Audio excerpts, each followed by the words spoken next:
Now? Yes. It's a bit loud. Audio output capture is not working though. Sorry, I don't know what's going on today. Everything is...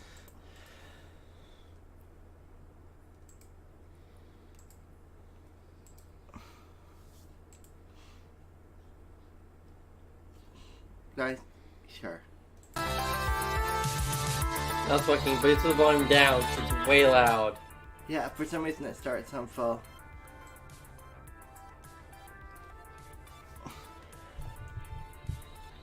Alright. Now we gotta do... Check the prices? Oh, it's... Yeah. Oh! Huh. That's Blender. Yep, it's a Funplex render. Yeah, but it's in Blender. Mm-hmm. You can tell by this bit.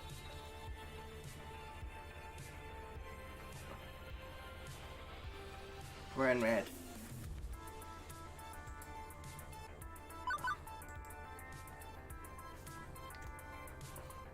Hey, this got an actual DDR machine and air hockey tables.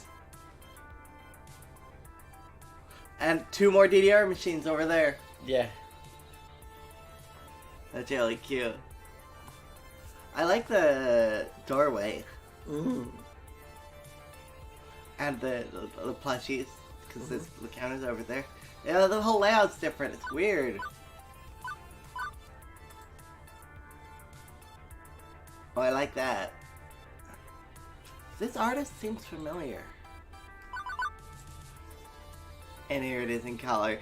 So the fact that the foregrounds in flat colors and the backgrounds oil paint is so like exactly on point for that kind of game. Yeah.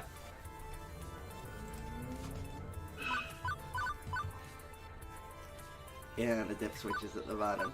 Alright, so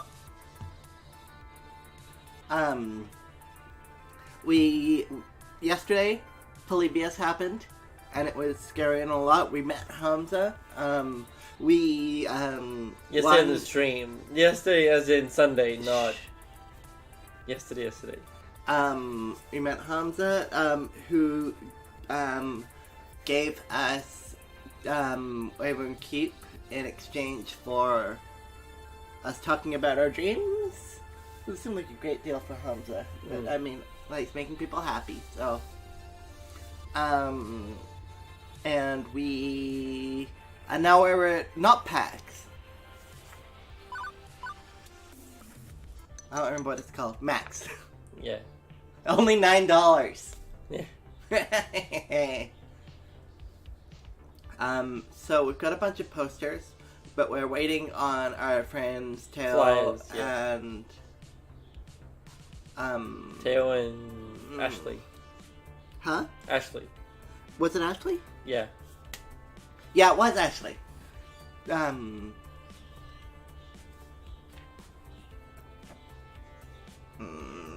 Suspicious. The ghost happened. I know. Okay, so Jennifer pulls out her phone and checks it.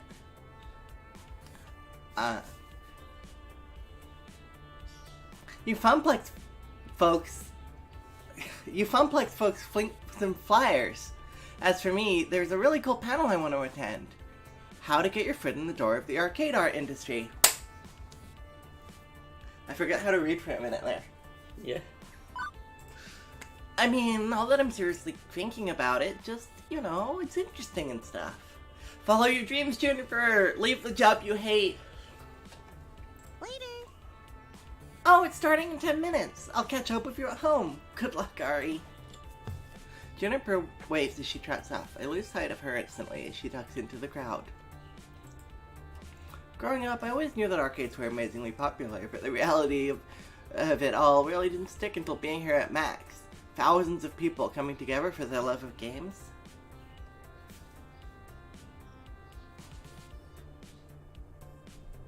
It's like an arcade machine set up over there, and Just a bunch of merch tables. There's a poster for that penguin, which we've seen before. I don't remember where.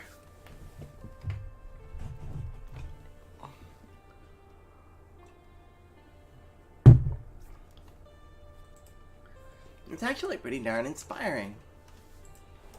I muster enough courage to wade my way through several hundred people in the main convention hall. Eventually I find a safe space, a humble bench near the water fountains. Ghost. I make this my home base while I wait for my friends. Since both Teo and Ashley are running late, I have some time to take in my surroundings in a calmer fashion, of course. It's gonna be a choice.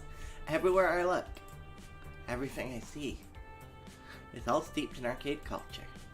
Booths are set up for all the major arcade companies, each table vying for the attention of the crowd. At least bounce that one. Do you get control over that?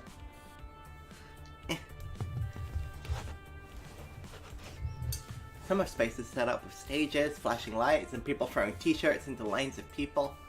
Can we talk about these lines for a second, though?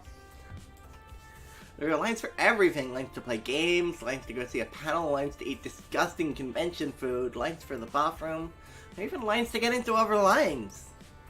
And they'll just wait there, standing, happily chittering amongst themselves. I have trouble waiting in lines for 10 minutes with a whole story for a coffee, let alone waiting in line for 3 hours just to play a game that'll be released in 4 months. These people aren't even human anymore. Their perseverance is godlike. Oh wow. The sensory I don't know what to turn down the game volume. No, it's the game volume's the bottom one. Okay. And it went away. The sensory output here is overwhelming. People are shouting and laughing as they crowd areas. Music pumps out of several different booths, making it a weird mashup of notes and chiptunes. There's even a giant dinosaur that people can take selfies with. I wonder if it's Bubble. As I contemplate how I'm going to attract, what's the one way you gotta describe the town? Rampage.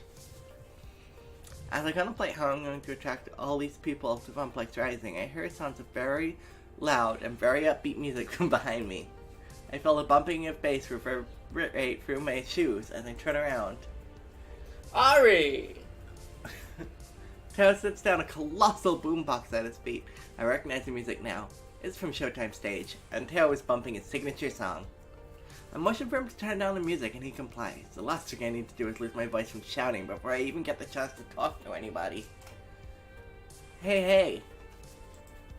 Sorry I'm late. I had some last minute dance moves I had to incorporate into the routine.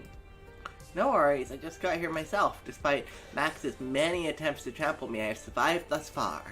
Yeah, looks like you're significantly not trampled. Nicely done. Don't congratulate me yet. We still have the rest of the day to endure. What's with the boombox, by the way? Oh, this is for the Showtime Stage gathering. There are going to be a couple hundred of us from all over the world. I didn't realize there's Showtime Stage communities in other countries. Absolutely. We're actually the second biggest community. The largest is in Japan. Several players flew away from Tokyo just to be part of a Showtime Stage flash mob. Cute.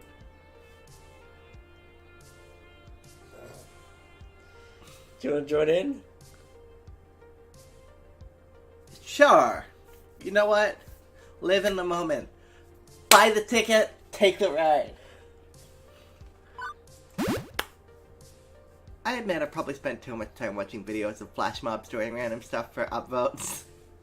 But they look like so much fun. And to take everyone by surprise like that, I want to see the looks on their faces. I want in! Ari, it might be a little too late for that. Oh, yeah, right. That's how this works. I've been planning this for months and taking coordination from all the leaders of all the Showtime groups. There was a lot of work from all sides to make this come together. Now it's left us to actually do it. In fact, Ari, you should come watch. I was about to respond when a very elegantly dressed gentleman caught my eye. He wore a black proper tailcoat with an ornate sigil pinned to his breast, accompanying his suit. He had fashioned himself with white regal gloves. with a cloth draped over his arm, he held tightly onto an antique tea kettle. As he approached, the crowd parted like waves for Moses. There were oohs and ahs from onlookers, and people pulled out their phones to get a quick picture of him. Like the rest of the crowd, I was taken aback by how immaculate this butler was. Absolute perfection. I feel like I have time warp back to the 1800s and about to have tea with royalty. He stepped up to me and Tao gives us he steps up to me and Tao and gives us a slight bow. Normally this would be ridiculously out of place, but not an arcade convention. He's a character from a hot fighting game called Melee Maidens. It's all about ninja maids and battle butlers duking it out the right to serve a fancy party or something. Isn't that like the anime you like? Labels Ballers. Yeah. With the hair. The drills. Yeah. Yeah. Tea!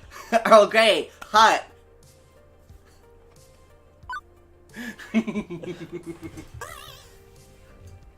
My cosplayer is decked out in full butler regalia, teapot and all.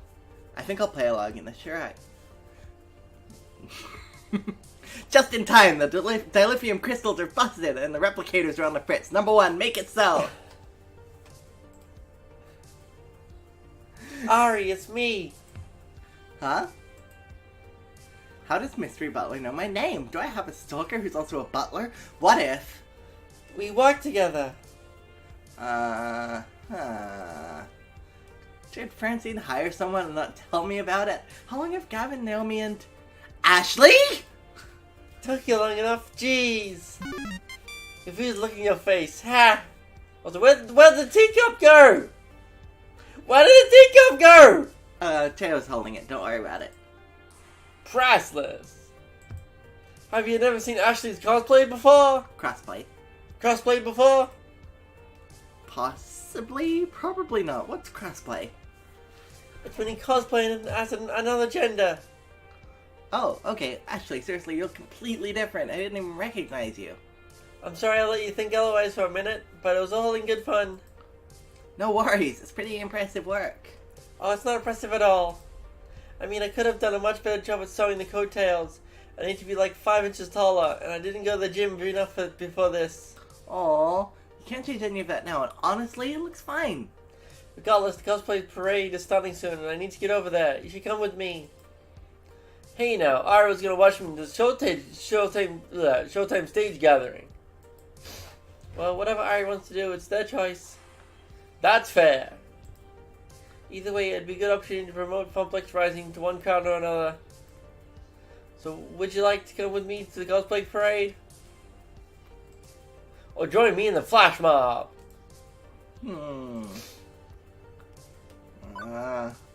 Flash mobs are cool. Especially, and you don't normally get to know before a flash mob happens. That's a rare. No, I had to see the cosplayers. Huzzah! This way! Ashley leads the way as we weave between people in the crowd. We traveled through the largest exhibit hall to get the cosplayer gathering. Ashley had mentioned it was in the Pac-Man theater, which means risking our lives through the most densely packed hall of the entire con. And I thought the main hall was bad, but this was 1,000 times worse. At one point they announced that the show floor had just opened up and a huge rush of people came straight for us. It gave me flashbacks to that one time I worked shoe shop retail over the holidays. The horror. The horror. The gamer stampede came straight for us, wild eyes and groping hands. I thought for sure I was gonna get trampled to death. But at the last second, Ashley pulled me to safety. Ooh. You gotta be more careful, Ari. Don't lose sight of me. She points to her eyes and then back to mine. Our eyes are now locked forever in a mystical eye-locking spell. Eventually, after several more attempts on my life through various death by copious amounts of people, we make our way to the Pac-Man Theater. The theater was huge, capable of packing in several hundred people. Wow. This is what PAX is like in the States? Mm-hmm. This big? Mm-hmm. How come our PAX isn't this big? Because it'd be expensive. PAX is already expensive.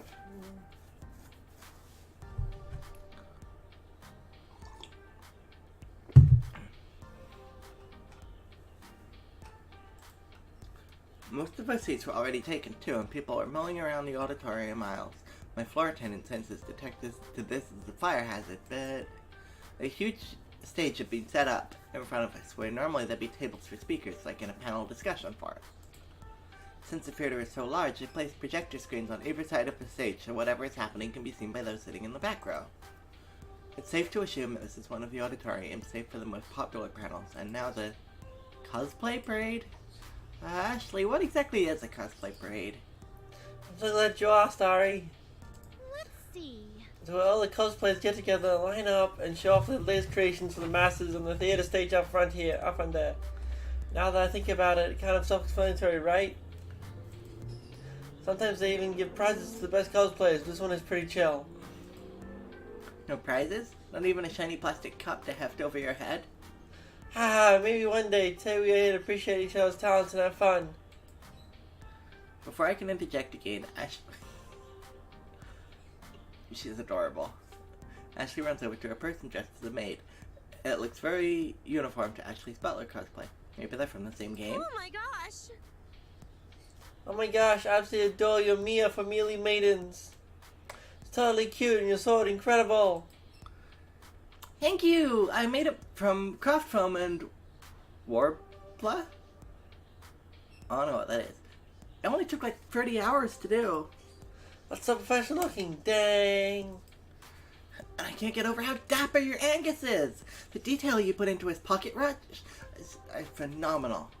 I actually found this watch at a thrift shop and then just modeled the extra embellishments on it with clay. This went on for some time. I felt like it would be rude to interrupt Ashley when she's obviously having so much fun being a part of her community. And they continued to chat about making costumes. I noticed that more and more cosplayers were filing into the theater. For once in my life, I actually felt uncomfortable wearing my usually comfy as heck hoodie. I feel underdressed compared to all these Mealy Maiden cosplayers. Seriously, was this a costume ball or a black tie gala? Not even mentioning the congregation of feathers, capes, prop weapons, and wings. And someone in a giant Moopy costume made out of square foam pixels? Percy would be delighted to see that. I wonder if it's Percy. For all the visual chaos, the vibe remained pretty chill and friendly. Just folks sharing a common joy and dressing up as someone else. Eventually, Ashley parted from her conversation to check on me. Sorry, Ari, sometimes I get swept up in it all.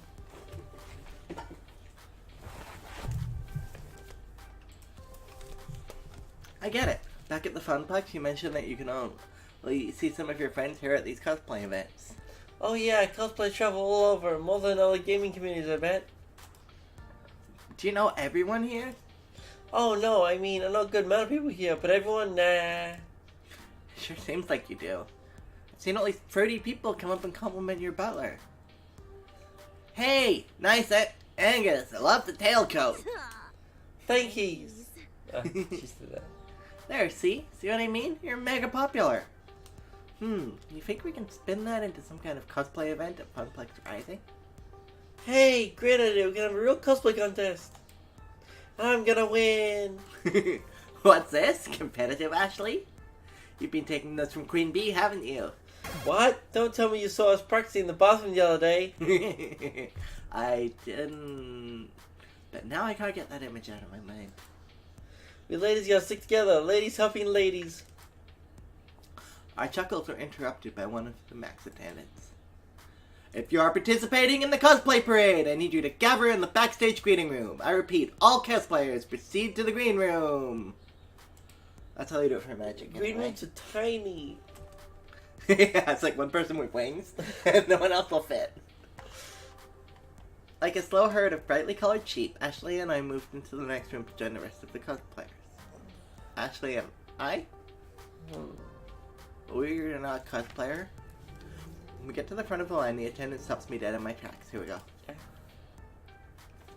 Cos handlers? Cosplayers only. No handlers unless you're visibly holding up something. Handlers? Oh. Hey, Ari? Ashley tilts her head as if to to signal me to step aside. Excuse us, we'll be right back.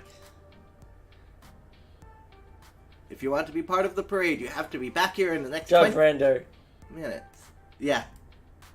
I step out of line. You gotta wait till I finish my line before you. Sorry. I step out of line and stand next to Ashley, who is digging for her bag. I was hoping I wasn't going to come to this, but I feel like it's our only option. Ashley pulls out a surprisingly fancy and elegant maid outfit, and then hands it to me. I need you to wear this. I am made to order. These don't have...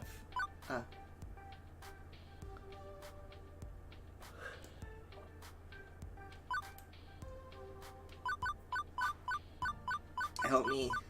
You won't play the game. If anything's better for your character. You reckon this happens regardless of gender? Yes.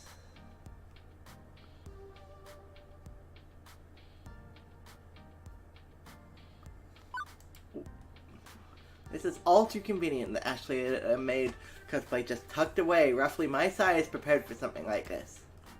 I'm on to you. What do you mean? First of all, why exactly do I need to wear this? Secondly, you planned for this, didn't you? And lastly, you just wanted to see me in a maid outfit.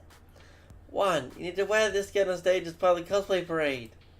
A moment in the spotlight would help you spread your word about Funflix Rising, right? Way better than the biggest auditorium in Max.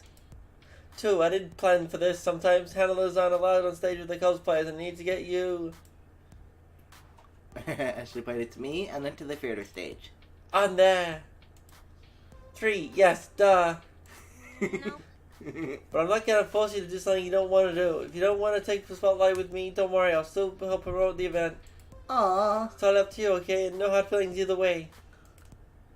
Well, this would be a terrific opportunity for me to promote my event. Is a bit of personal embarrassment the price I pay, or should I just leave that to her? It's what I do in this position as this character. Also, Okay. just, you know, in real life, I would die in front of a billion people, but like, I can't say I'm totally thrilled, but, oh, why not? I'm willing to do it to help get the word out. Come here. Great. Trust me, this will be tons of fun. If we win, Ashley will hate us forever. We made our way to the nearest bathrooms, and I changed into the maid outfit. I struggled to figure out all the costs and what velcros to what, but Ashley took the time to help me get situated. Flashbacks to pre-translation crossplaying.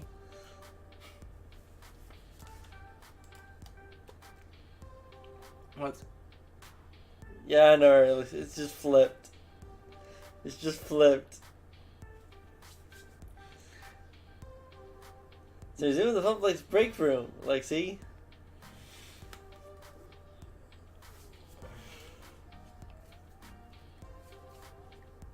Except they added a poster. Yep.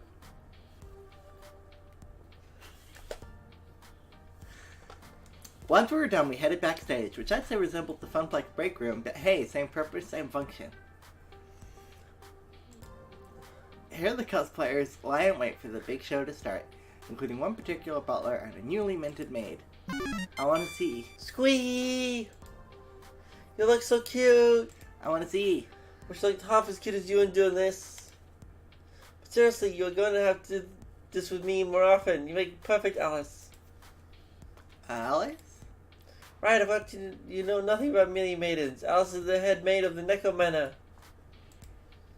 Okay. So Angus, that's me, and Alice, that's you, are siblings fighting alongside each other to prevent other maids and butlers from taking over their estate. They fight for Lady Nyce. Nice. Oh my! Oh, and I almost forgot. Ashley pulls out more costume stuff from her pack. This time it's a set of cat ears and a tail. Alice is a cat gal. What? But you don't have cat ears. I thought we were siblings. Shh, spoilers. That's not even... You don't find out that they're siblings until after you beat Angus' story arc. When the game starts, Angus is amnesia, and after you win, Alice appears and tells you everything. Angus's power is unleashed and he becomes the old Catboy self. Also likes an extra skin you can play with, but now we've gotten very far off track. Satisfied? Any more questions? I think that covers it. Ashley fastens the cat tail to the back of the maid dress and places the headband on my head. But as the costume finalized, I take a long, hard look in the mirror. Do you think it was like, alright, we can get them to go for the maid outfit, but not for Catgirl, so we'll do it in stages. Once they're already in the costume. Maybe.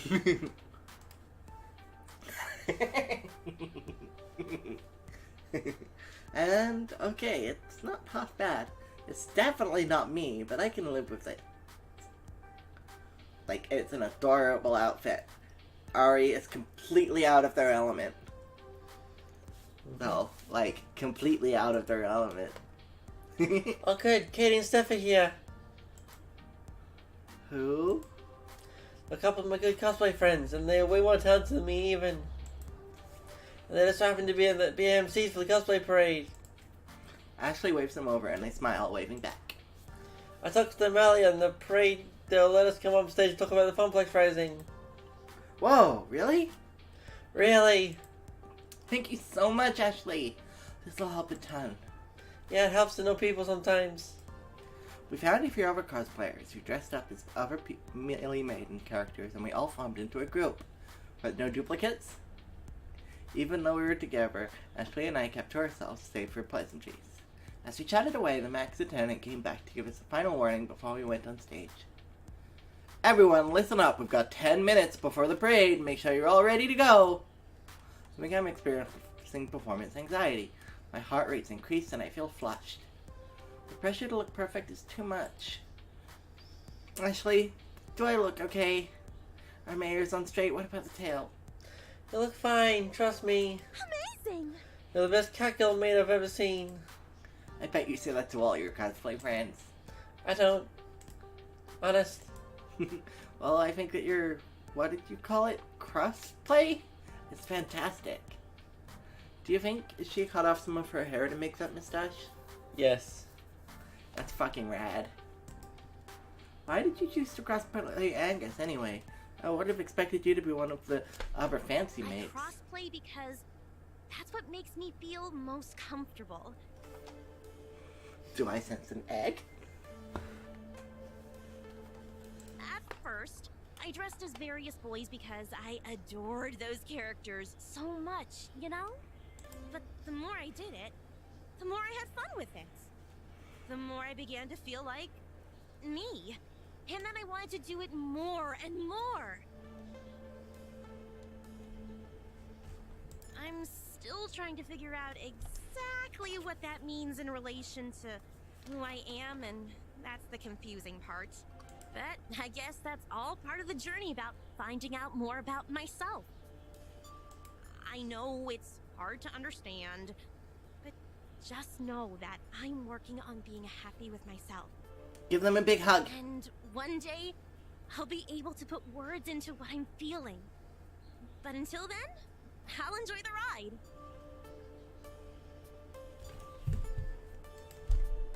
I see. I hope I didn't pressure you into oversharing just now. I wouldn't have shared it if I didn't feel comfortable with you. What's the option for a big I hug? mean this with all my heart. You are a cherished friend. Well, gosh, thanks Ashley. I really appreciate the trust you put in me. I won't let you down.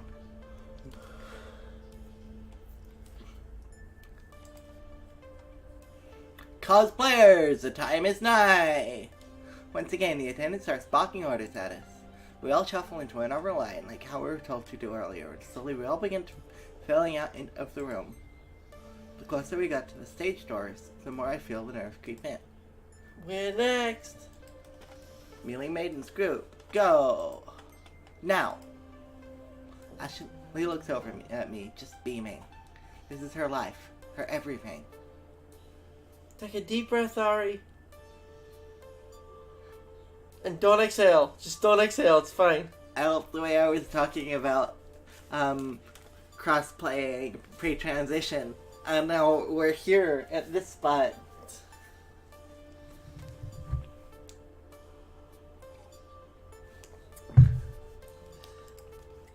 close my eyes, taking in as much air as I can. It's not how eyes work. Ari, come on, you should know this. I hold it for a long moment before exhaling. I open my eyes slowly and take a step into the Pac-Man theater and onto the stage. I'm following Ashley, who is following the rest of the maid and butler crew. Once all of us are on stage, the MCs announce us as the Melee Maidens crew. As I look in front of us, I can see a completely packed theater. It's hard to make out specific faces due to the stage light, but I can see the outlines of hundreds of people. A rush of adrenaline surges through my body, and I look over to Ashley. A proper butler, she takes each step with purpose and elegance. She isn't breaking character for anything. Not all the cheers in the audience, not all the people smiling and laughing around her. She is Angus, and she's owning it. The announcers ask us to strike a pose on 3, 2, 1.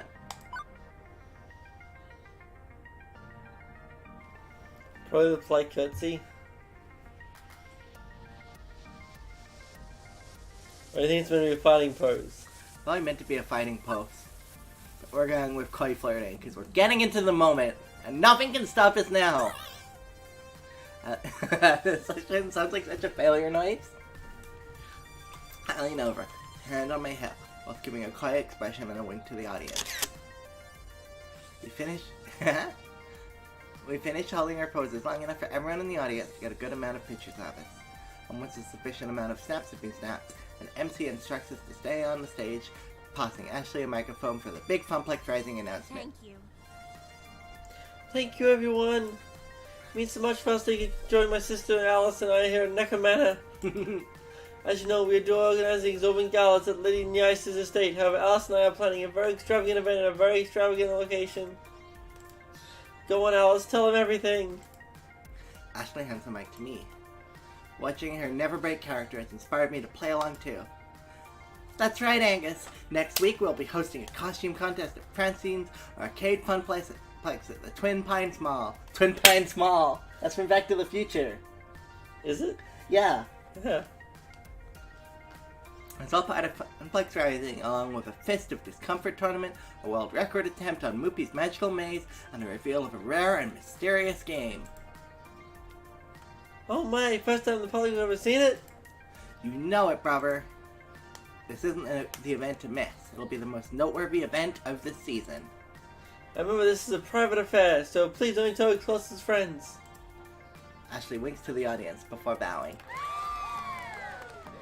Another rush of cheers fills the theater as we walk up the stage for a second time. The MCs give their closing words and dismiss the audience. As people begin exiting the auditorium, I feel my phone vibrate in my hidden dress pocket. At first it was just a couple of vibrations, but before I realized it was happening, my phone started seizing. What the... Pulled my phone from my pocket and saw the Funplex's face wall had over 1,000 shiny new likes. It's scary when you post a thing and it goes, like, not viral, but, you know, big. And you just get a bunch of announcements, and every time you open your phone, there's more, and it's just, it's a lot. It's a good You need lot. to find a way to get us viral, Lexi. On Twitter, or... You need to keep posting more. And then, like, retweeting my posts. Yeah, this is true. No, really, what the hell? Hey, listen. The cosplay parade is a huge part of every Max and generates thousands of photos and articles online. Also, it was being live streamed. Ashley, you failed to mention that part. Well, you seem so nervous that anyone make it worse. Good work. And the act you pulled just now has generated a 700% increase in traffic on our site. I also grabbed up some paid keywords, so if anyone posts about cosplay at Max, then we'll see an ad for Funplex Rising. Pretty genius, right? Quickly, I scanned my own face wall, and even people I knew who weren't arcadists were talking up this time about it. I also could hear cosplayers discussing it as we waited for the auditorium to clear out. You. Let's use Rando. They're all rando. Rando is not one person. Oh. I can't wait till next weekend. The Funplex Rising thing sounds like a blast. That's just like person who doesn't even get a face. It's called Oh, rando. okay. What, you think, like, All the randos are one person. I thought it was called Judge Render. I thought it was just like the random judge's name. Now the judge is excited. That's what I thought it was. You're adorable. See? I'm totally going to the Funplex place. Do I want to wear my next cosplay there? Ari, we did it. I had lots of help from you too, actually. Don't count yourself out. You make a pretty great team. It's great to hear all the buzz around the cosplay community, and Iris really helped with the social media aspect. We need an Iris.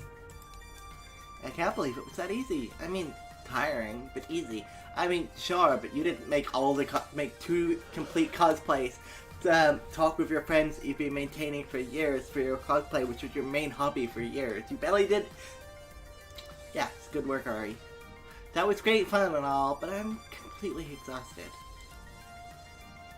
Me too. I need a break from all this. Some time to collect my thoughts and rest my eyes from all these flashing lights. I'm still seeing spots. You hear that Gavin and Naomi are running a pop-up arcade in Funplex? A bunch of other local arcades doing the same over in Hull B. Oh. Might be worth stopping by there for a breather with some friends. Make sure they aren't slacking. That sounds like a solid plan. You want to come with me? Not quite yet. I need to do some touch-ups on my makeup. How about I meet you there later? Great. See you soon. I wave bye to Ashley, and I make my way towards the restrooms to get changed back into my usual clothes for the time being. And then it's off to Exhibit Hall B, on the lookout for Gavin's serious face and Naomi's kind one.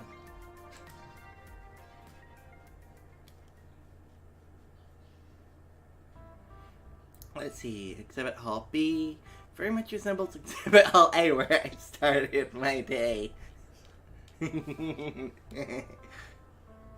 Industry types, dealers, swag, crowds, but there's definitely more actual arcade games here.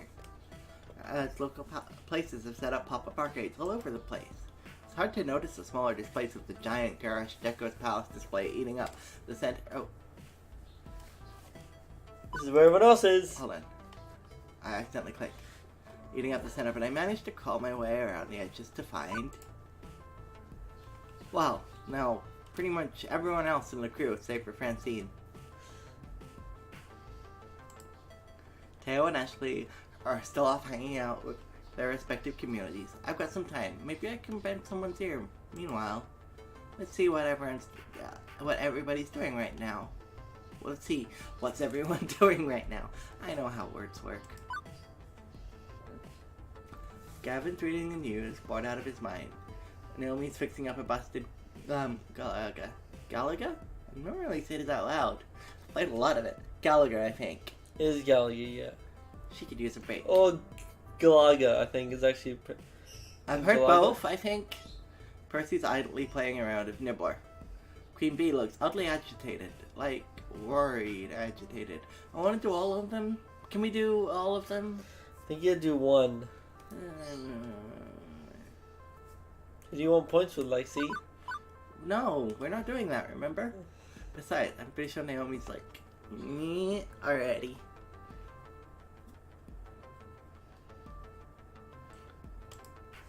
I can't help myself. I'm the worst. Naomi looks totally frustrated with the monitor chassis for her game partially removed so she can tinker with it. There's definitely net glow, so the net can't be cracked. So why am I getting nothing at all? Hey, Naomi? Oh, Ari! Sorry, I was wrapped up in my own little world there. What's up? I'm taking a break. And as of now, you are on break as well. That's so sweet, but I really can't. You're getting nowhere with that game. Take a break. Consider it an order. I guess I'm on break then. Cool. You want to get away from the crowd for a bit? Find a quiet corner and hang out? Decompress a bit? This was the right choice! Ugh. Absolutely. I can busy myself away with the games, but... I hate the crowds. Always have. Every year I go to Max. Naomi reaches out and grabs my hand before I can object and drags us off to a semi-quiet little niche between 2 display booths. Good for a private conversation. Okay. No broken games, no chattering strangers. Good. Honestly, I love my retro games, but I wish I'd break down less often. All of this 1980X tech is fun to play with, except when downtime is less profits. Okay, I gotta know. Why the fixation on retro games? I'm not saying they aren't cool, it's just not something folks our age are usually into, right? Hey! I'd contest that with post by 20-somethings on classic game collector sites. But you're really asking why I'm into this stuff. I mean, from what I can see, it's a lot of old people, but there are a few people our age as well. And hey, what's not to love?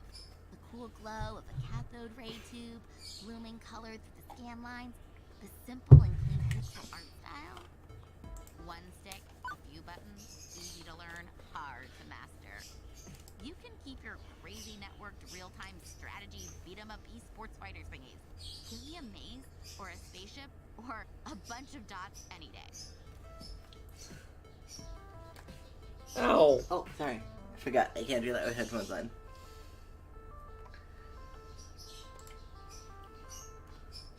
Or a princess to rescue and turtles to jump on. Right. Well, more than the jumping and the rescuing. Although I do like the princess rescuing the prince in Wyvern Keep. Good pick, Ari. Weren't you pulling for me to pick Praise Invaders? Well, yeah, but I can pick Wyvern Keep too. So, how did you get started with retro games? Well, I know the cliche answer is I had an older brother who introduced me to games, but that's basically the truth. Sort of. Indirectly, I guess.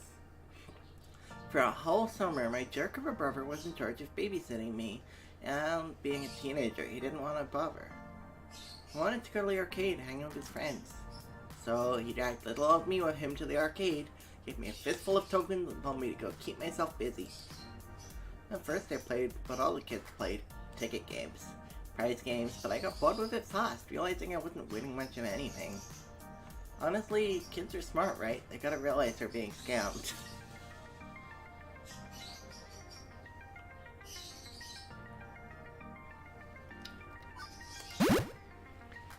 As someone who's worked the floor for weeks now, trust me, kids are blind to how the house always wins. It's disgusting, really, but capitalism demands you have these games anyway because, hey, profit, right? Oh, I love this game so much. Can we just, like, live here with this game for all eternity?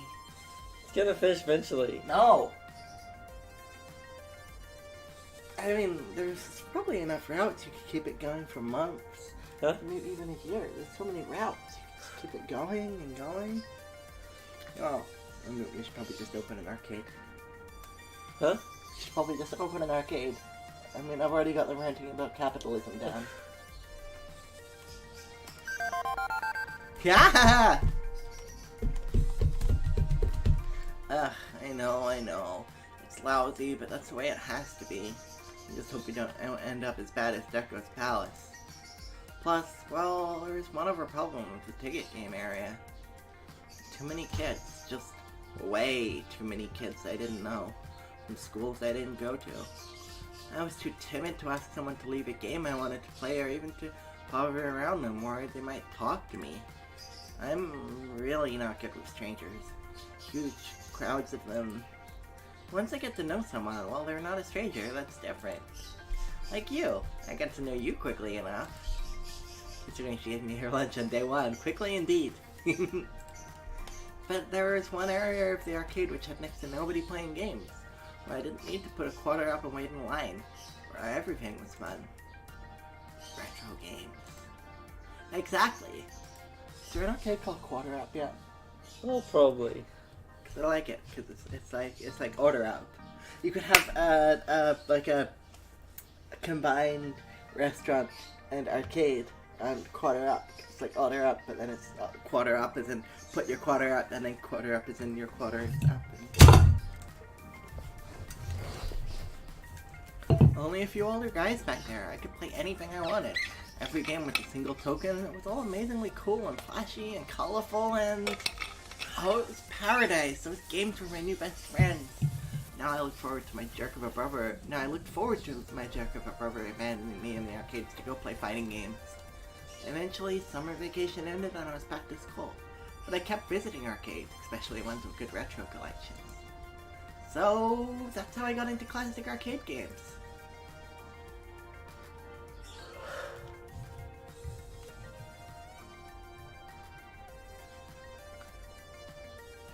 The bottom one's the best one.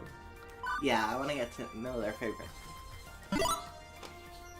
So, what games did you play at the arcade? Any standouts in your memory? Of course! Pac-Man, Dig Dug, I mean, all the standards. But I loved Pengo. I bet that's Pengo. Yeah. Cute little penguin kicking ice blocks around. You had to really think ahead to play that game well, too. Took skill. What's the actual game called? Oh, is it actually Pengo? Probably.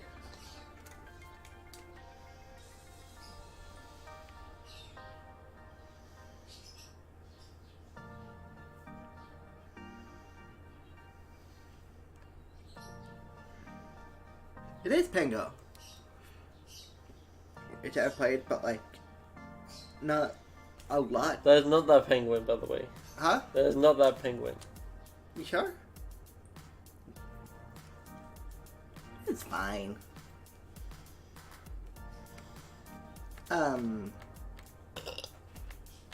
But what I played a lot of was a Neopets ripoff. Just so much. You're a dragon, I don't remember what kind, because like there's a billion dragon Neopets. Do you ever play Neopets? Yeah. With like the billion Flash games, and none of them were original. Yeah. It's pretty impressive. That kicked off my interest in web development. Anyway, I found a plushy penguin once with red fur at a toy store. Bought it immediately, made a purple bow tie for it, and then it was my Pengo plushie. It's still in my workshop, in fact. The plushie, I mean, not the game. I wish we had the game.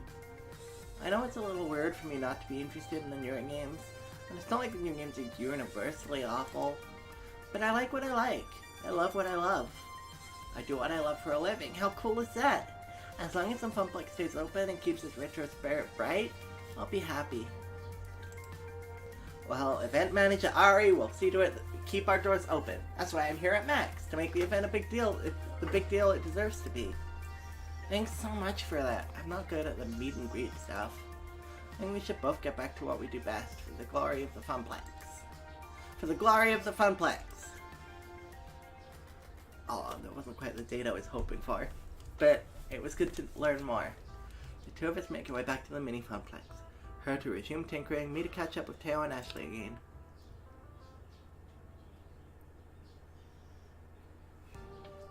My current status, sitting. And enjoying it. I took a few minutes of searching and stalking, but eventually I found an open seat in the pop-up arcade. Well, the sit is satisfying, the rest of everything else is miserable. My feet are sore from walking all over, and I don't remember the last time I ate. I feel dehydrated and have a slight headache from all the noise. Pax? In a wheelchair? You got a bell, everyone moves out of your way, you don't have, your feet don't get sore, you have a water bottle attached. It could be worse. I think like a cow catcher for the fun. And there are still 4 more hours of Max left. Oh, if Gavin saw me in my current state. Leaning back, arms at my side, completely exhausted.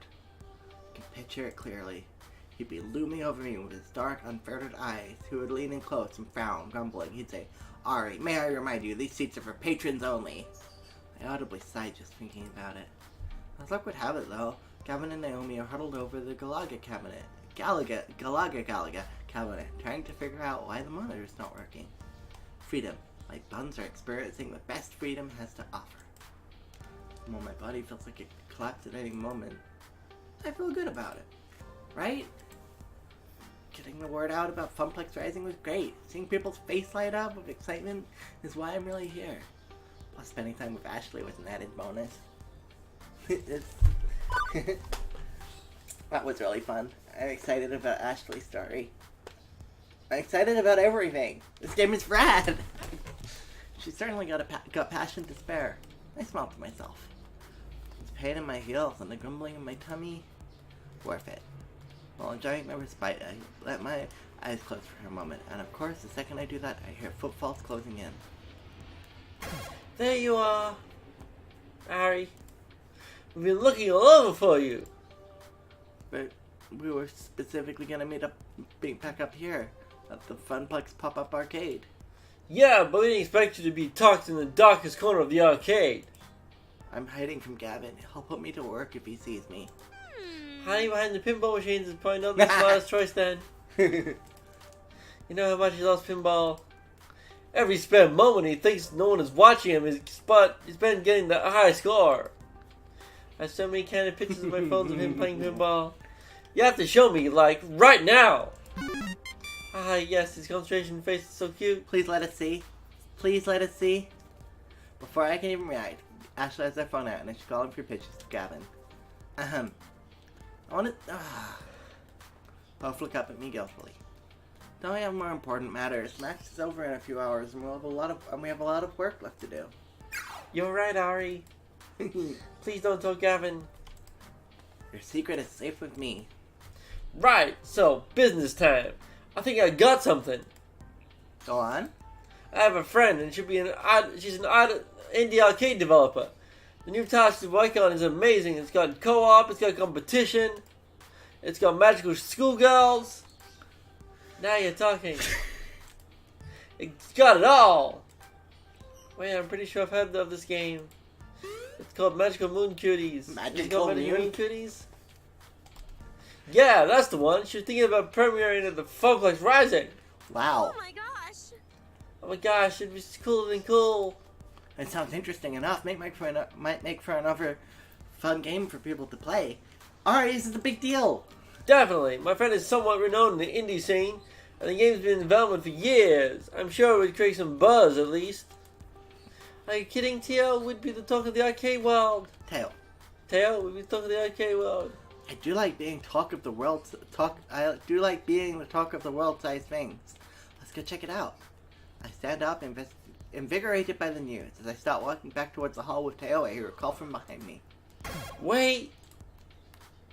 I turn around to see Ashley standing there, fidgeting. Her green eyes are darting back and forth nervously. Ashley? I too have a plan.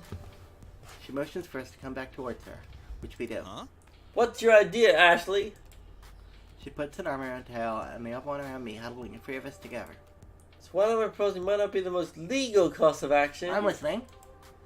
Do I even want to know? You've seen the huge monitors hanging from the ceiling in the middle of the Hack the hall, planet! right? How could I miss them? They're constantly bombarding us with ads and false hopes of high-quality convention food. No matter how amazingly tempting that $9 hot dog looks on the big screen, don't even think about it. Exactly my point. Everyone is looking at it. I know a way to sneak into the back area, and all we have to do is break into the main communication center, and I'll put the flyer Ari made into the rotation. Whoa! You want to do what? Shh, keep your voice down, Teo. Unless you want to get arrested for being an accomplice. It's a genius plan. Everyone at the Max will see our name in lights. Okay, yeah, so less than legal way of getting a word out, but I have to admit, you got me intrigued. And it definitely worked, but I don't know. Trust me. Can we not just pay them? What about? Of course, we need to go in disguise. I'm already nice disguised, but Ari would need to switch to something way more distracting. What? Why more distracting, exactly? Distract from your face, of course. I'm trying to say is people remember their costume, not the person wearing it. Which means...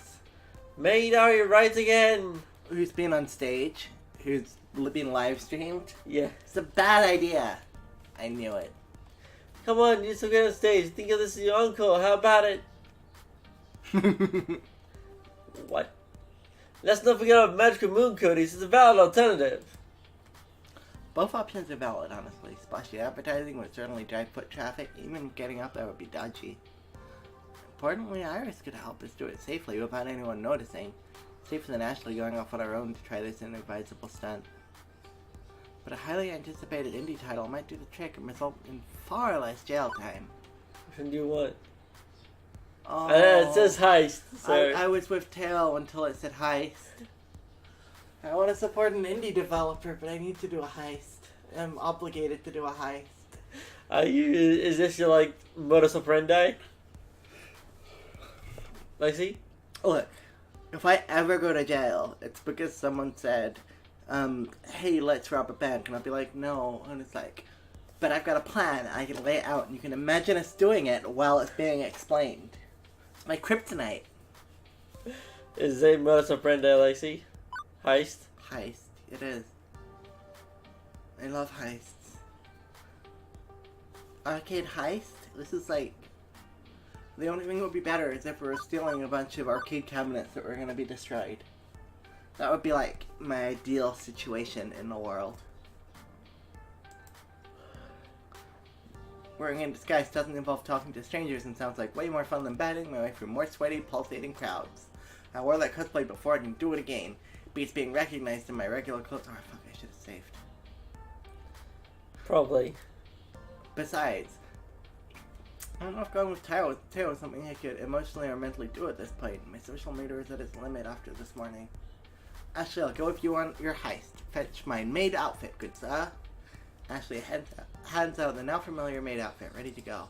As for Tao, since he's already friends with the indie arcade developer, Tao's gotten in on recruiting her for the Funplex Rising. He doesn't really need me. Oh shit, we get to do both. And this way, Ashley doesn't get arrested. This is the best choice. Validation.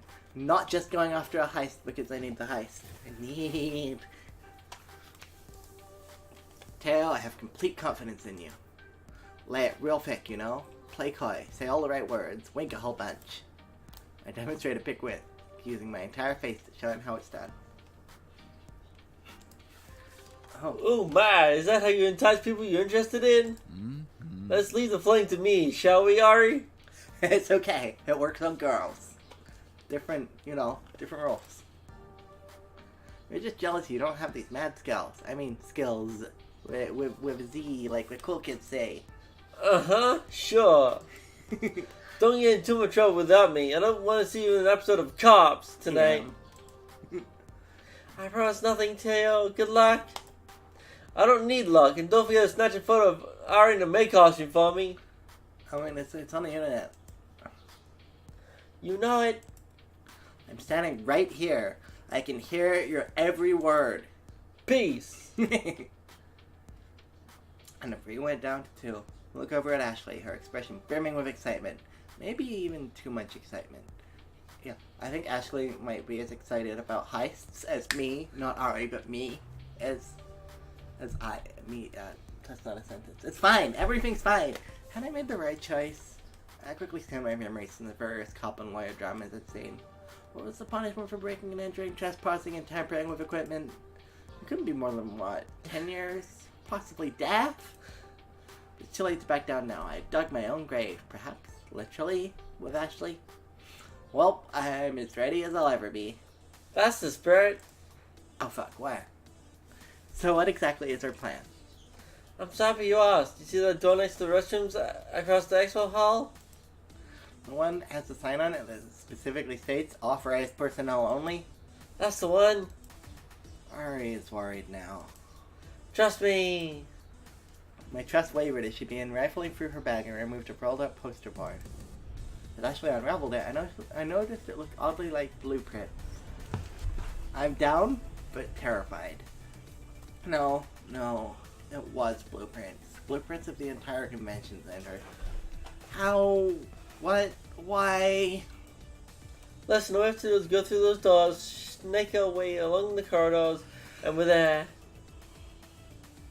Her fingers traced the exact route as she talked me through it.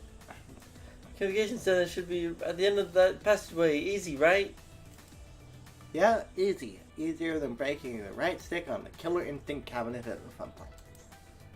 Oh man, Naomi is always fixing the machine. It never works properly. First, we'll get you changed. We can use the bathrooms for that. I'll play lookout while you get your maid on. So let me get this straight. Before I go in and change, if someone spots us while we're in our disguises, we strip down and ditch the costumes? One does not simply ditch the cosplay. We would change out of the costumes, hastily of course, and stash them in a secret safe place until we could retrieve them again. Note to self: do not talk about disregarding Ashley's cosplay, ever. Roger that. Leave disguises in hiding spot. Make sure nothing bad happens to them. Great! Now get in the bathroom and suit up for battle. Time's a-wasting. Here we are once again. It was a lot easier getting into the maid dress the second time. I could actually do it by myself while Ashley waited outside my stall. I'll look at my reflection staring back at me. I'm not thrilled about donning the outfit again, but I do look pretty good in it. I'll keep repeating, it's for the greater good, over and over in my head. Perfection! Now we commence with parties. Pardos. Duh. Ashley looks both ways before we exit the restroom room. People don't even seem fazed by us either. I guess seeing a maid and a butler at a convention is normal. In other words, it actually is the perfect disguise. We fit in by sticking out. Go figure. We shuffle back to the expo hall with Max and stand in front of the looming doors with the authorized personnel only sign. See, if she planned this from before we arrived, she should have made replica Max, like volunteer shirts. The big red letters bore deep into my soul, reminding me of its unlawfulness in breaking the rules.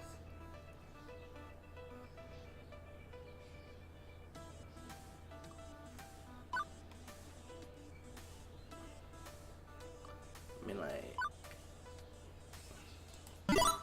There should be a different route we can take that has less threatening words emblazoned over it in red letters.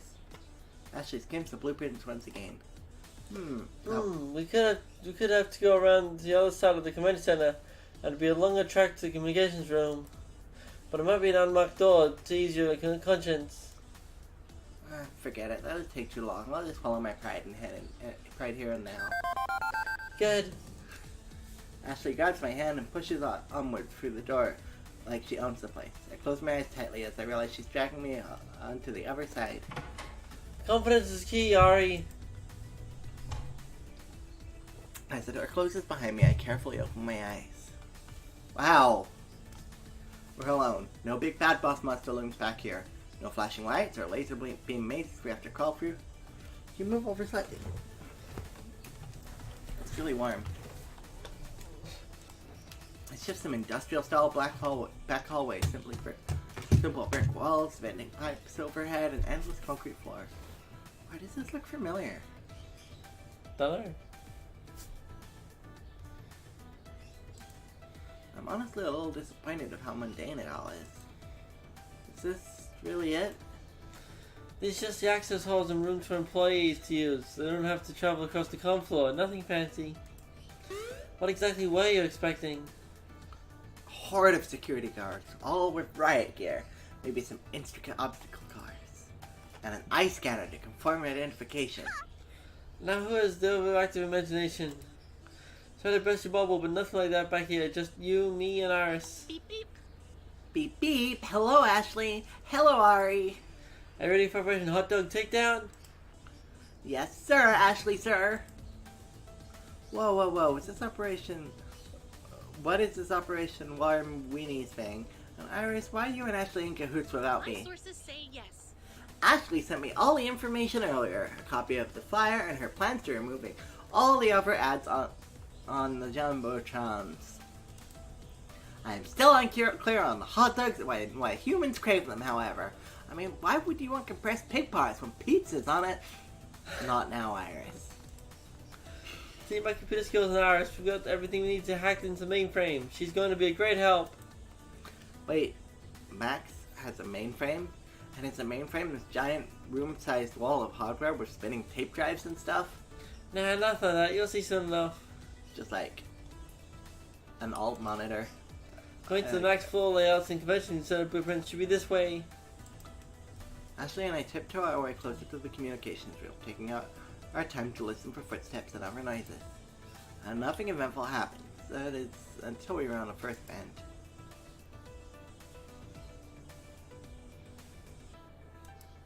You read that? Oh, you're looking at this. Yeah.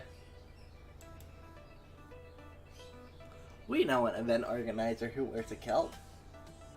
Do we? Well, not personally, but the magic dude. He's at, like, every GP. Oh, that guy, the judge. Yeah. Slash Savino guys. Yeah, that guy, yeah. With the, like, huge, well-manicured beard. Yeah. Like, is that a fang? Don't know. We both spot a Max enforcer leaning up against the wall. Luckily, his attention is diverted into fiercely typing on his cell phone. We quickly duck back around the corner and collect our forks in hushed voices. What do we do now? We can't just walk down that hallway. True, a path is blocked momentarily, but we can find a way past this. Let me know the route to take. Let's consult the blueprints. As we start to look, we hear footsteps. Ah! What are we doing for this? Bleep. Bleep. I don't think we have time for that, Ashley. Steps get louder and louder as he approaches us. Duck into a random room. It's coming straight down the hall towards us. There has to be something we can do. I quickly scan our surroundings and see a broken off small shard of the concrete floor and a shallow indent in the wall across from us. We have to act now.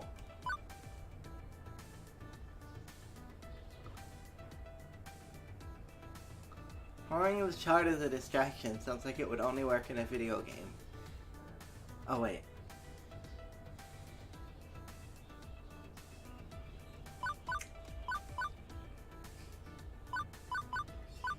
None of these look good. What do you reckon? No idea. Not the bottom one. That one seems bad. I don't know. Or maybe it'll be good. Maybe they'll like receive a phone call and really hopefully. Let's run for the recess. Oh. Ashley and I both glance over at the almost closet-like nook across from us and back at each other, then once more back at the wall. Like we had Vulcan mind melded earlier, we both dart over towards it. There's barely enough room for both of us to squeeze into the recess together. I forgot that Iris wasn't like, you know, physically there. Squished up against one another, we both avoid direct eye contact to make the whole thing less awkward. A moment passes, however, when Max Enforcer worked right by us without noticing us. They're even called enforcers! We both breathe a sigh of relief before we slink around the corner, avoiding the sentry's gaze. We weren't out of Lowood yet, hoping to avoid any more sentinels. We scurry the rest of the way until we reach the door to the communications room. Tell we're at the correct place because the sign over the red communications room, unless it was a clever ruse. We did it! That was some good thinking back there, Ari. Now all we have to do is... I reach down, grabbing a hold of the door and turn it. Yeah. Locked? Locked. Oh, Drat. Now what are we gonna do to find the key? Who even has that key? Do we need to pickpocket a stopper? I don't even know how to pickpocket anyone. I got this one, Ari. It's fine, because you can look through people's pockets. It's only if you take something that they notice. Stunned, I watch Ashley remove a bobby pin from her wig and begin to pick the lock on the door. Wig? It's a wig? But... What? I thought that was all movie magic. You can't really pick a lock with a simple hair accessory, right? You super can, you just also need attention, right? Watch me. I do just that. She straightens out the bobby pin and then bends and twists it until it breaks in two. Taking the newly crafted metal stick, she inserts them both into the lock and begins fiddling with it. Good work. They made a tension wrench.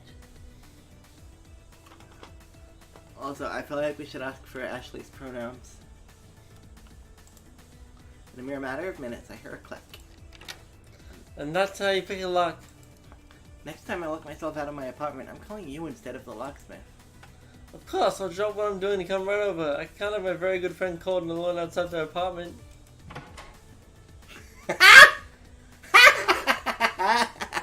Okay, I wasn't so keen on it the second time, but the third time, like, hilarious. Ashley smiles brightly as she easily opens the door to the communications room. It's dark, save for the glow of several computer monitors. Told you it would just be old monitors. The layout is similar to the room where we rated our moment on stage, so I have no trouble finding what we're looking for. The mainframe is really just some computers and security monitors showing different parts of Max, each camera focusing on various angles of the main halls. Now, what do we have here? Ashley turns around in one of the swivel chairs and sits down in it in front of the computer desk. Operation Hot Dog Takedown is underway. As if she's been working on this job for several years, she begins clacking away at the keyboard. Alright, let's see what happens when we do open this. Ah yes, perfect. It appears to be a fairly simple data store. Nice of them to name it Jumbotron. That really cuts down on the sleuthing. It's the follow with some images. Excellent, I see all the ads and information they rotate through. It should be a problem. Uh-oh. Well, there's obviously something... The ghost? Yeah. Okay, now I need Iris. Iris online. Here I am! We'll plug in Iris into my computer. Hand me your phone. This won't hurt Iris, right? Or nuke my phone? I'm on my second phone by this point. Relax, I'm a super duper hacker cutie. I know what I'm doing. I hand over my phone and Iris along with it. Ashley plugs Iris in and they take both take over. So you miss a And they both take over. Hacking the Gibson now! You get that reference now. Yes. They made you watch Hackers and you loved it. And then we listened to the Hackers soundtrack non-stop for 4 days. It is such a bad movie. It's wonderful. I love it. It's terrible and you know it. It can be both. That's Hacking the Gibson now, lowering firewalls, phasing packet switch interlock. Please enjoy this recorded music. This may take some time.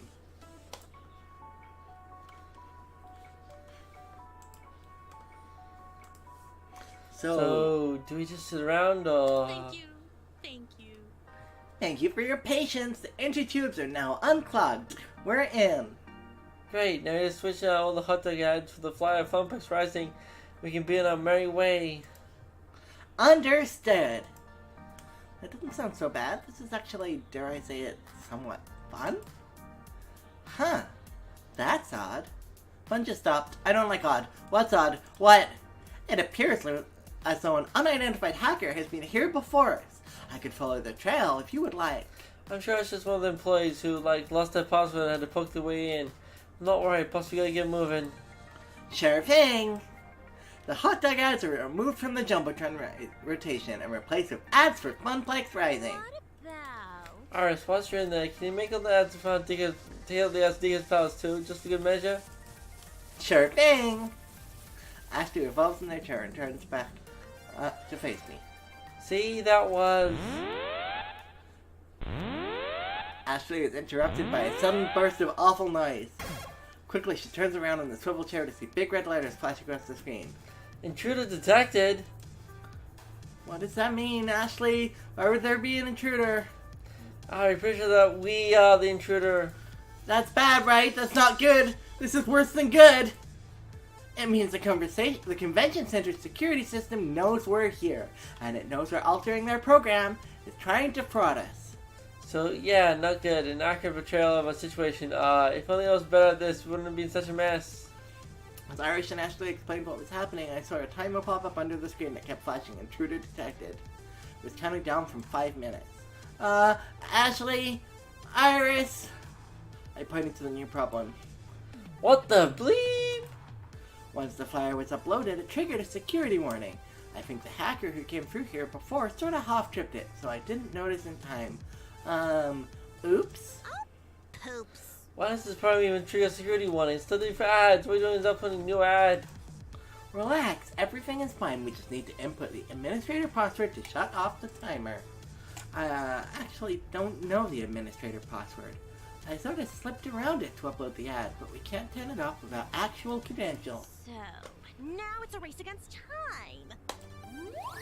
What would the person who runs this place use as a password? A completely random sequence of lowercase and uppercase letters, numbers, and punctuation that we'd never actually guess, even given a million years. I've been running a series of randomized characters in a brute force attempt ever since we started talking, but nothing yet. It's all psychology. We just have to get inside their head. Let's see. Maybe I could go check their social media accounts, learn their pet's first name, combine that with their kid's birthday. And that's when I pluck a little yellow square from the edge of the monitor that reads P455W0RD. I love this. It's like TV hacking and then real hacking. Here it is. Yeah, well, okay, that works too. A few keystrokes later and the alarm stops calling. Yes! Oh, looky, it's all fuzzy and stuff. I can see how fly off in the mountains. We did it! Yeah, we did it. Wait, we did it. Our funplex is all over the screen. So I'll know who's responsible and we'll get the death penalty. How did I not see this obvious hole in my logic before? Relax. 2 words. Plausible deniability. It's the same flyer that's all on the Funplex's website already. Anyone could have uploaded it. Evidence to come prove anything. No, they covered nothing. In fact, they'll find proof someone else was hacking the system earlier today, which means whoever that was, they'll get the blame. Okay, no death penalty. I can relax. Somewhat. Besides, we did it! Well, Irish and Ashley actually did it mostly. Admittedly, Irish was the brawn and Ashley was the brain, or maybe it was the other way around. Either way, I'm completely stupefied. Since when is Ashley a tech whiz? Okay, I think we better get out of here just in case. All those in favor of evacuation? Aye.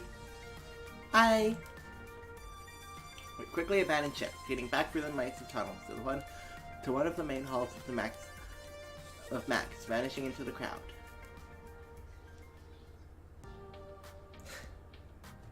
Oh, Haha. wow! Check out the screens! Our ads are on all of them! Looking up, I can see our handiwork with my own 2 eyes. No more hot dogs, no more Deco's Palace, just Funplex I'm waiting for the ghost. I take a moment of glory. I begin listening in to people surrounding us. Oh, hey, that new thing on the Jumbotron! Randall Looky Loo. Funplex Rising sounds interesting. There's a lot of tournaments too. We should check it out. How is it I've lived within the spitting distance of a real arcade and never noticed? I'm so there! Do you hear that, Ashley? Sounds like we killed it! Yes. Yes, we did.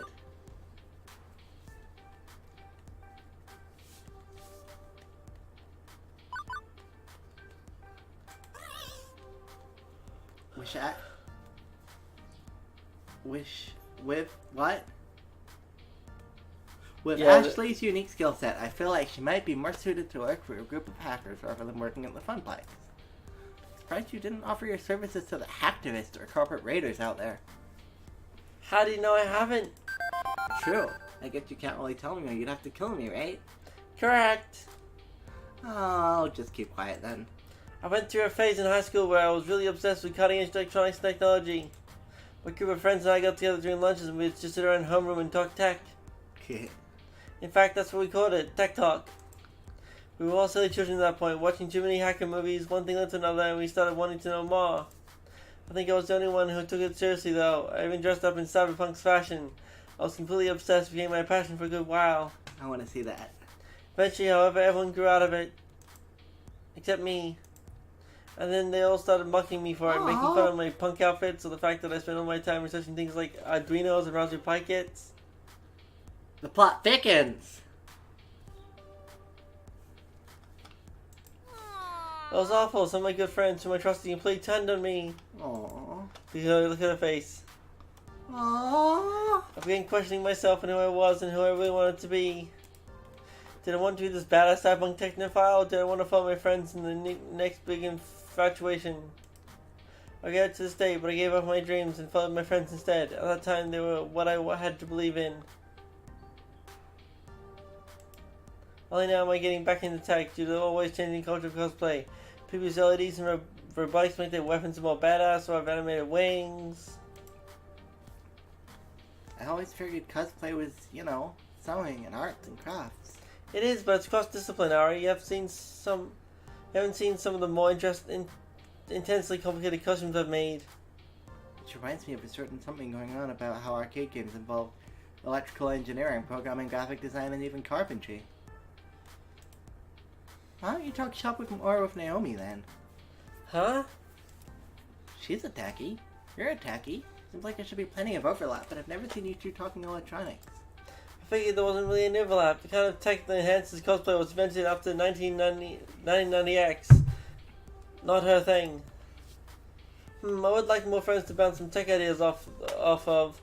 Who knows, maybe we can both teach each other something new. Amazing! You know, I'm proud of myself. I took all that old knowledge and made it come true for us today. Think of what we accomplished. What are you looking for? That's fine. You should be proud. You worked hard. As for me, I barely helped, but my palms are sweaty, knees weak, arms are heavy. Well, you can relax now. It's all over. You've done good. Where's the spaghetti? You said there'd be spaghetti! Is it Mum's? Not anymore. That's mine. But you know, now that we moved to those hot dog ads, I sort of really want one. Really? Yeah, really, I'm starving. Honestly, just about anything sounds delicious. Tell me you might regret it later tonight, but I could eat a whole bucket of ridiculously overpriced corn dogs. Oh, I miss hot dogs. They're so bad. They're so I miss, bad. Wendy's. I don't really miss Burger King, but I miss Wendy's. My mouth started to water just thinking about ingesting food. I couldn't agree more, and if we suffer the effects of eating convention food, at least we suffer together. See, that's the spirit. I think there's actually a food court just over yonder. Ashley and I only had to walk about 500 feet to find the nearest vendor actually selling the infamous franks. We were both so hungry that we each ordered free. $27 each. $54 in total. It's too much. After dressing them up with all the fixins, we brought our pack of dogs to the nearest table and settled in for a feast. Right as I'm about to take my first bite, I can't help but notice Ashley hasn't stopped giggling since we sat down. Still wearing costume? Yeah, probably. Ashley, you okay over there? Hey, yes, no, maybe I just can't say, can I? What is it? It's too good, but no, I can't. What? What? Just say it. It's a real sausage fest in here. Ah! Ashley throws her head back and cackles wildly. I merely roll my eyes and groan. That bad, huh? Extremely. You know, I get along pretty well with Ashley all town. And I just hang out with her all day, right? Maybe it's time, make a move. Preferably before the greasy hot dogs start rapidly migrating through me. Are you gonna... Wait. I just clicked on a thing, but it didn't happen. Do you wanna date Ashley? No! Then say you're such a great friend. I just wanted to see the thing, but it didn't let me. Ashley, you're such a great friend. The chicken now? Ooh, she's up there. She's definitely up there. How come I haven't had a chance to make a move to Naomi yet? Because you haven't had personal time with Naomi yet. I've chosen every Naomi option available. Ashley, you're a great friend. I'm happy I've had a chance to spend all this time going on wacky little adventures. Me too, Ari. You're one of my closest friends. The best friend, even. Aww. Same. Should totally go on more fun adventures, though, like to murder mystery dinner party. Oh, or an escape room.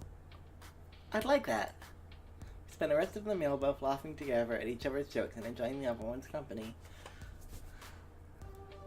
I love the way that choosing not to romance, and it's just like, let's just be best friends. And it doesn't blow up in your face? Yeah, this is why I don't play dating games, because none of them do this. This is rad, and I love it, and it's rad, and I love it. Did I mention But this was rad? probably your only chance to date her, though. Maybe. But that's fine. I'm just saying, if you miss your mark, you have to redo the whole scene again. There's an option to skip dialogue you've seen before. That's fair. So you can it'll just go to the options. So you can just like jump back to where you want to be. That's fair. Yeah, which is really neat. As we both get up from the table, Ashley puts her hand on my shoulder. Thanks for spending the entire day with me. It means a lot to me. Of course, I had a blast, even if it got a bit intense. I couldn't have spread the word about Funplex Rising without you. Oh, it was nothing, really. See you soon. Ashley turns and simply skips away, leaving me to watch her disappear into another crowd.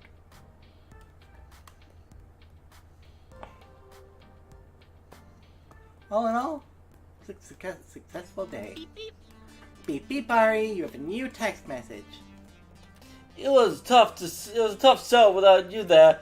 Fortunately, Michelle and I go way back. Magical Moon Goodies will debut at Funplex Rising. Huh. Glad he was able to pull it off without me. You should see the size of Tao's social web. I've tried mapping it, and wow, it just keeps going and going. Yours, in contrast, is, petite. Adorably so. Right. Time to head home. I promised I would meet Juniper just outside the main exit of the hall, and that's exactly where I was headed.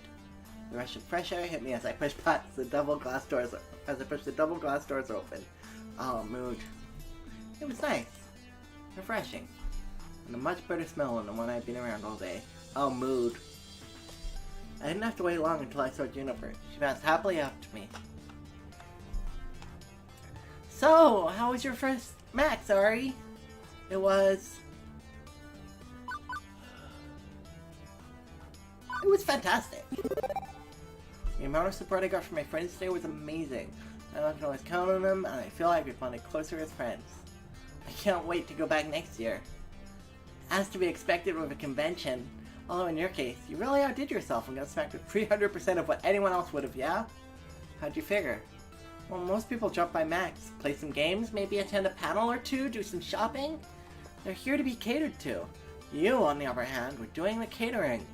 And like any good caterer, that means spinning plates and doing 12 different things at once. You found interesting ways to push Funplex Rising and promote the Funplex as a whole. You worked your butt off to do it, so rather than attending Max, you were Max. Sure feels that way. Totally drained. Ooh. I kinda envy you, you know? Sounds like you had some great adventures today. Other than designing a flyer, I didn't get to do much besides playing a few games and buying cute t-shirts and stuff. But let me tell you, they are really super cute shirts. I'm glad I could support you though, even if it was just, you know, by doodling up a flyer. Yes. Encourage dreams. Hey, don't sell yourself short. That flyer looks super professional. I mean, no fun Comic Sans, but still pretty cool. Thank you. Thanks, Ari. I really enjoy doing stuff like that. I don't exactly get a lot of opportunities at the office to express myself. Okay, let's get home and get some real rest. We've both earned it. In fact, I'd say we took it, Juniper, don't, to the max! Ah!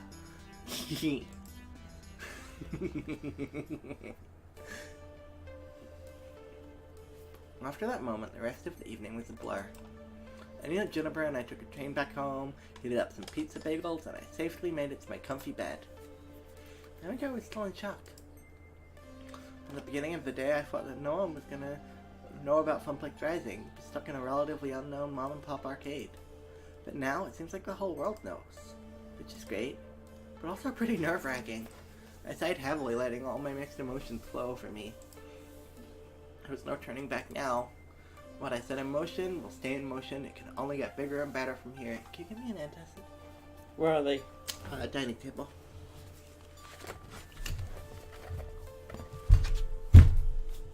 Want to keep going? Sure. At least that's what I'm going to keep telling myself as I drift to sleep. I'm proud of what I accomplished today, and I can't wait to tell everyone at the Funplex all I've done.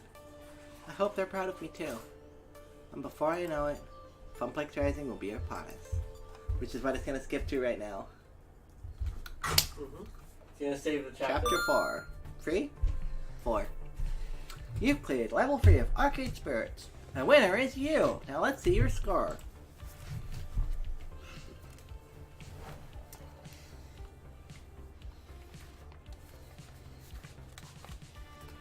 Nothing changed.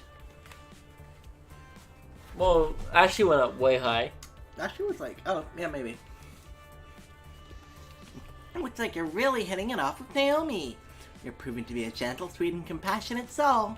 And you've scored 11,450 points. Go for the high score. Actually, I don't know what the high score is, but hell, hey, go for it anyway.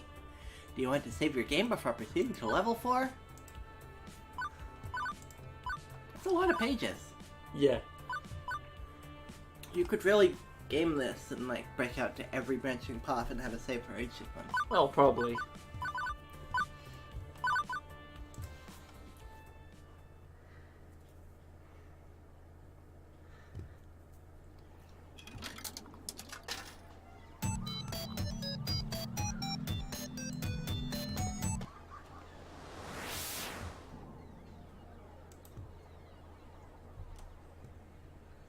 That's Gallagher in the background. Yeah. It's the future year of 20XX. And this is my hour. We can narrow it down to... Here you go. Oh, thank you. It's probably like 2020. Or 2022, so that. It can't be much later than that, because you're in your 20s, 20s. and you were born in 1990X. Yeah.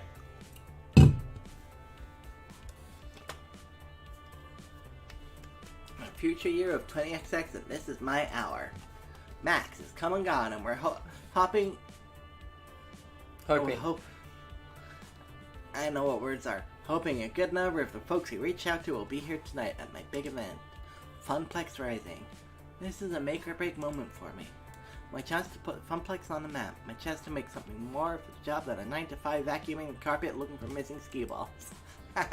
My chance to prove to myself that I can do this. Everyone's counting on me to bring the customers and keep them coming back for more. Without that, we're constantly at risk of the Funplex shutting down. So, no pressure or anything. Here I am, psyching myself up, watching the clock. Once the little hand has hit the 10, the big hand hits the 12, Funplex Rising is a go. That's a weird way of saying the time. I don't want to be nervous. I don't want to start freaking out like I was at Max. So it's AM or PM? Huh? 10 AM seems early. That's when the arcade opens. Oh. That makes sense. I don't want to be nervous. I don't want to be freaking out like I was at Max. I want to face this with absolute confidence. But well, sadly I'm me, and not someone else. I know it's all instincts to assume that everything will go wrong. Those feelings are still hanging on. That's where I've seen this penguin before.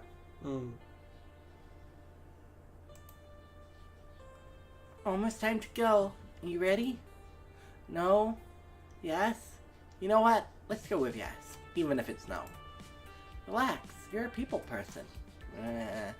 Brother, be a person of the people. Yeah. I'll be behind you every step of the way. I thought you were planning to hide in your workshop. Do you reckon this is whoever you're, hitting it off most with? Oh, maybe. Well, turn your back to the door and I'll technically be behind you. And drop by now and then to keep me company, maybe? But definitely focus on the event. It's your big day. Good luck. 10 o'clock. Time to do this. I read the clock right. Yeah. You can do this, Ari. And you know what? Even if the family curse makes you fail miserably and crash and burn, at least you can say you took an honest whack at it. You'll never succeed if you don't at least take a few whacks. With that settled, I push through the door and out into the arcade. How come the arcade has a keypad and Max doesn't for their stop areas? Let's be honest. Well, we get maybe a dozen randos anyway, no big deal, right? And that is not a dozen randos! It's considerably more than a dozen randos! Wait, why am I panicking? It's a good problem to have. We wanted a big crowd for the event. Okay, it's more folks to wrangle, but I can do this. I can do this. I step out in front of the crowd, waving for attention. Hey! Hey everyone! Briefly, I look down to make sure I'm wearing pants, unlike my nightmares about public speaking. Welcome everyone to Funplex Rising at Francine's Arcade Funplex. We've got some awesome things in store for you today. I'll go over the basics so we can get this party started. First, the token machines will be spitting out extra tokens when you buy $5 or more of them, so make the most of it. Second, the Fist of Discomfort tournament. We're streaming it live on Queen Bee's channel. Sign-ups are at the prize desk. See the giant pink flamingo for details. Third, a high score contest for nearly every other game in the arcade. Register your free letter initials with Gavin at the desk to join in. Ooh, that's a good way of doing it. Whoever holds the top score at the end of the day gets a trophy and tokens. We're planning a monthly high score challenge leaderboard, so let's get that started. That's exactly what we were talking about for our arcade. Yeah. Fourth, for those of you participating in the cosplay contest, your outfits look great. And check in with Ashley about the details.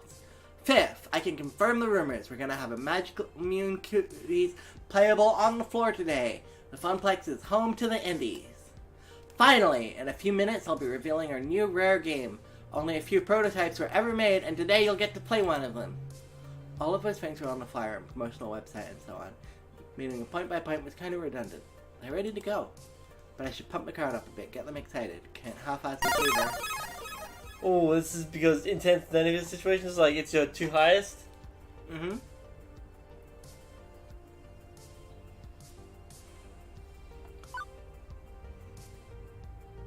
I'm sad you can't do the bottom one.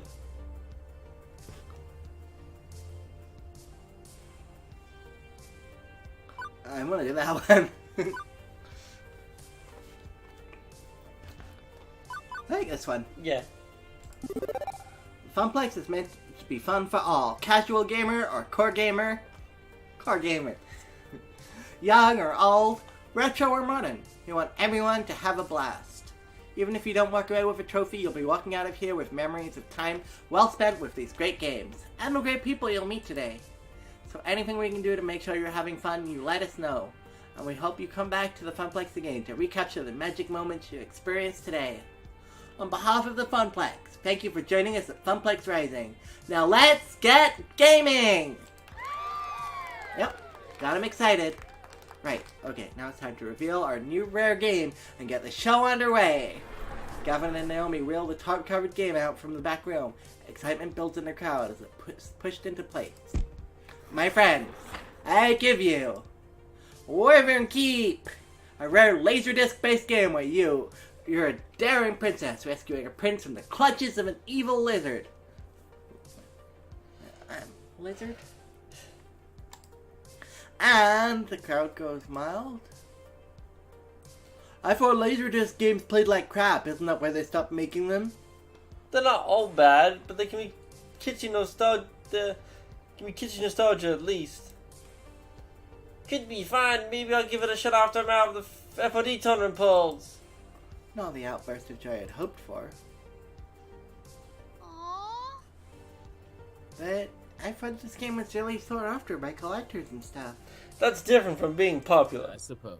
I wouldn't worry though. Today's crowd is fairly hardcore. Once more casual players are wowed by the animation, it should pay for itself. Didn't Ari kind of get it for free? My point stands. I'm not ready to give up on this for now and move on to other things when I spot something out of the corner of my eye. Very hesitantly, the young girl approaches, eyes full of wonder at a cartoon playing before her, the daring princess. Hey! Hey! One of the kids from the... Yeah, which one was she? She might have been the one that was like crying. It's might have been a different one we didn't see. No, because I commented on her shirt. No, that was at the beginning when we saw all the kids in a row. Oh, is she the one at skee ball that we didn't see? Maybe, or she just one until the beginning. After dropping in 2 tokens, she starts to play, standing on her tiptoes to do so. Oh, she's gonna be so pissed off about this game. Why? Laserdisc games! They're so hard! Well, maybe the difficulty is set to 1. Maybe. I don't even know if they have dip switches. It's a Laserdisc game, Lexi. Yeah, but it's only the backgrounds that are animation. No, it's also the flashing light for which direction you're gonna push. Oh, really? Or button to press. Games are meant to be played and loved. The players who grow to love them, players like me, always find them in the end. Hopefully that girl will have cherished childhood memories of Wyvern Keep just like I did. My nerves unwind somewhat, seeing that everyone is ready to go. Maybe today will work out just fine after all. With the events underway, folks head off to sign up for the high score challenges, the FOD tournament, or just to play some games. As for me, I work my way through the crowd and back to the desk. One last thing to do. Check in with our VIPs before they dive headfirst into the storm. Teo's manning the stage to encourage folk to get silly on the dance floor. Percy's preparing for his movie run. Queen Bee's ready to face her first opponents. I know I can rely on the staff, but in a lot of ways the gamers are a star talent for the day. In their event, I need to support them. For starters, I wave over Teo.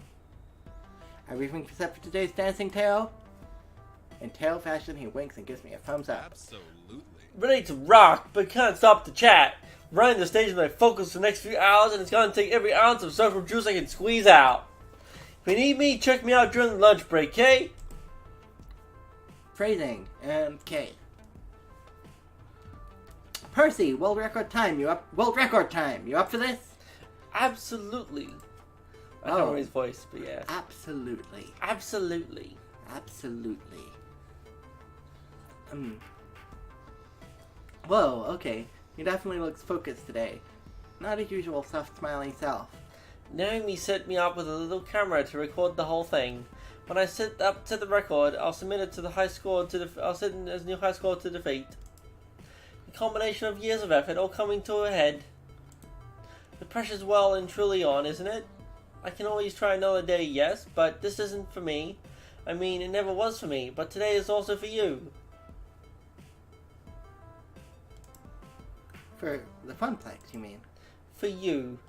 Aww. Spin is more than a way to put the Funplex on the map. It's like your own personal high score attempt, chasing your dream, always grasping, or just out of reach. I'd hate to let you all down. Aww.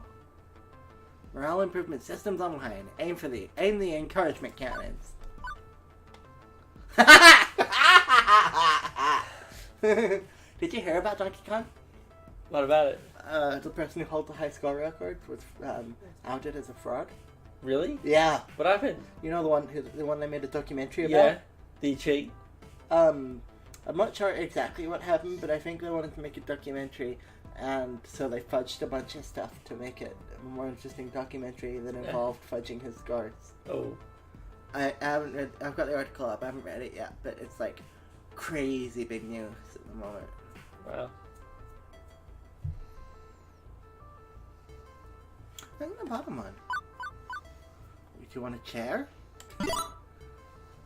How many hours do you think this will take? An optimized world record run, about 6 hours until the kill screen. Should fit neatly into boundaries of Funplex Rising. All told, they were actually quite tame by arcade marathon standards. The poor fellow who eventually got a billion on Nibbler endured worse. And that's still a lot to endure. I want you to call me if you need anything. Anything. Water, food, a pep talk, whatever.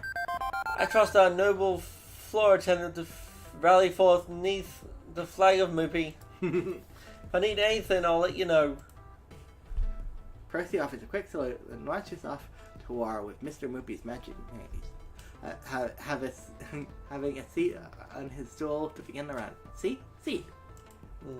Next up, checking in with... What the Ha! Ari, what the beep? Hey, ready for the tournament? No way. No, I'm not ready in the slightest. Not for this. Not for him. With a subtle head nod, she indicates a fairly nondescript fellow with a t-shirt and jeans. Standard gamer gear. There's an unusual design on the back of his jacket. It's like some wide-eyed, fanged Oni. This is a local event, right? Funplex regulars, city scrubs, and a bunch of cosplay otaku from Max? That's... yes? I mean, yes, that's what it is. And why the bleep is the demon here? The who? Hey, listen. Known on Western Shores as the demon, and his home country of Japan as Kami, he's the top-rated Fist of Discomfort player in the world. He was playing the Max and he saw the thing. As for your question, Miss B, I invited him.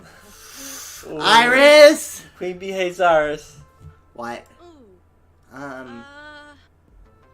You asked me to handle invitations for the tournament, remember? As part of my help and assistance in setting up the Funplex Rising. Honestly, I was surprised he accepted my invitation. All the other top-rated pros turned it down flat. He even flew here from Japan on his own dime, yen. Isn't that nice of him? Ari, did your magical phone fairy just put me dead in the crosshairs of the greatest player who ever lived? Maybe? Yes. We'll go with yes. Sorry. I am bleeped. I am so completely bleeped. Team B can't be losing morale now, and I can't have my friend so frantic over this. Plus, this is one of the main events, and when she's top fighting form, she's an all-star entertainer. I've got to pump her up.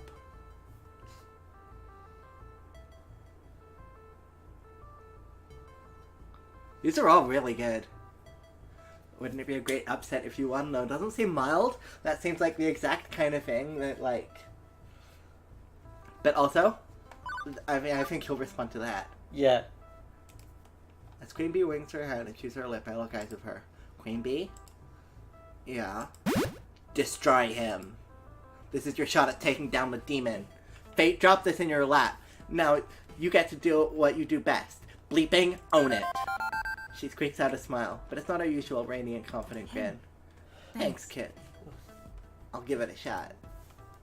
As she marches off to join the tournament, I'm getting a sinking feeling. Did I make a mistake? My calculations estimated that having a top player would bring in at least 150% more attendance. I mean, I was just trying to help this event be the best it could be.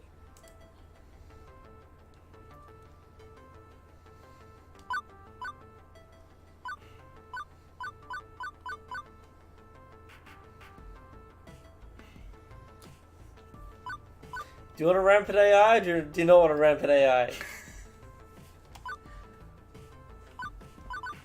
Rampant AI? Yeah. Don't worry about it. I already asked you to invite star players to hype the event to the moon. And that's what you did. And even if the demon beats Queen Bee, well, the Funplex Even wins. so, I feel kind of bad, but it's good that I feel bad, right?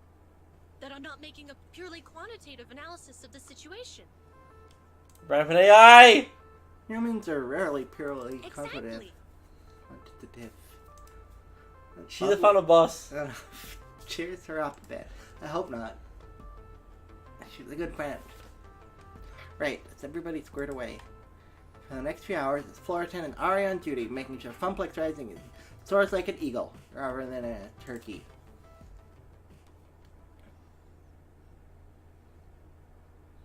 By and large, the event runs itself, or rather, Teo, Ashley, Gavin, and Naomi keep it rolling. My job is to troubleshoot. And boy howdy is there trouble to shoot.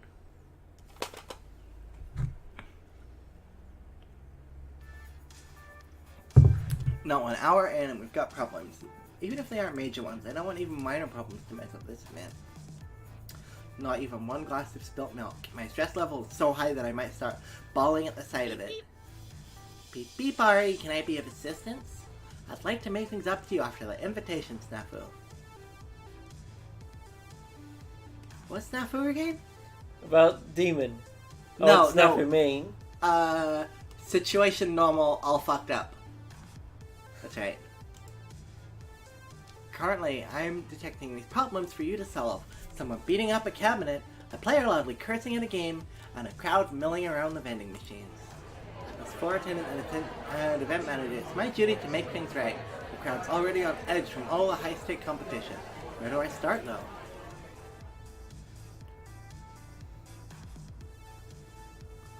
Con people punching cabinets. Oh, it's this fucker! Remember him? Yeah. The gamer's busy smacking the side of a Wild Rider cabinet. The fake plastic motorcycle handles on the front of the game rattle each time. No, no, no, this can't be happening! Sir, you're not allowed to hit the games. Plus, if Naomi saw this, he'd be as good as excommunicated. Or executed. Oh, you're that person who got mad when the fat dude wouldn't stop playing Moopy, right? Sorry, I got anger issues. I'm trying to work on them. But would you just look at this? All of the rotten luck. I got the top lap score, I did it, and then now the game's frozen right after crossing the finish line. Honestly, I'm not surprised. Wild Rider is one of our most problematic games, constantly freezing or going splat. Naomi fixes it at least once a week. It's made in the early 2000s with janky low polys and low production values as a whole. I'm sorry for hitting the game, I just thought it was pretty stupid of me, but is there anything you can do to help me keep my score? For a real shot at winning this one. This guy rubs me the wrong way, but he seems sincere in his apology. He's a paying customer today despite claiming he'd leave forever, so I should keep that ball rolling. Let's see. Let's take a picture.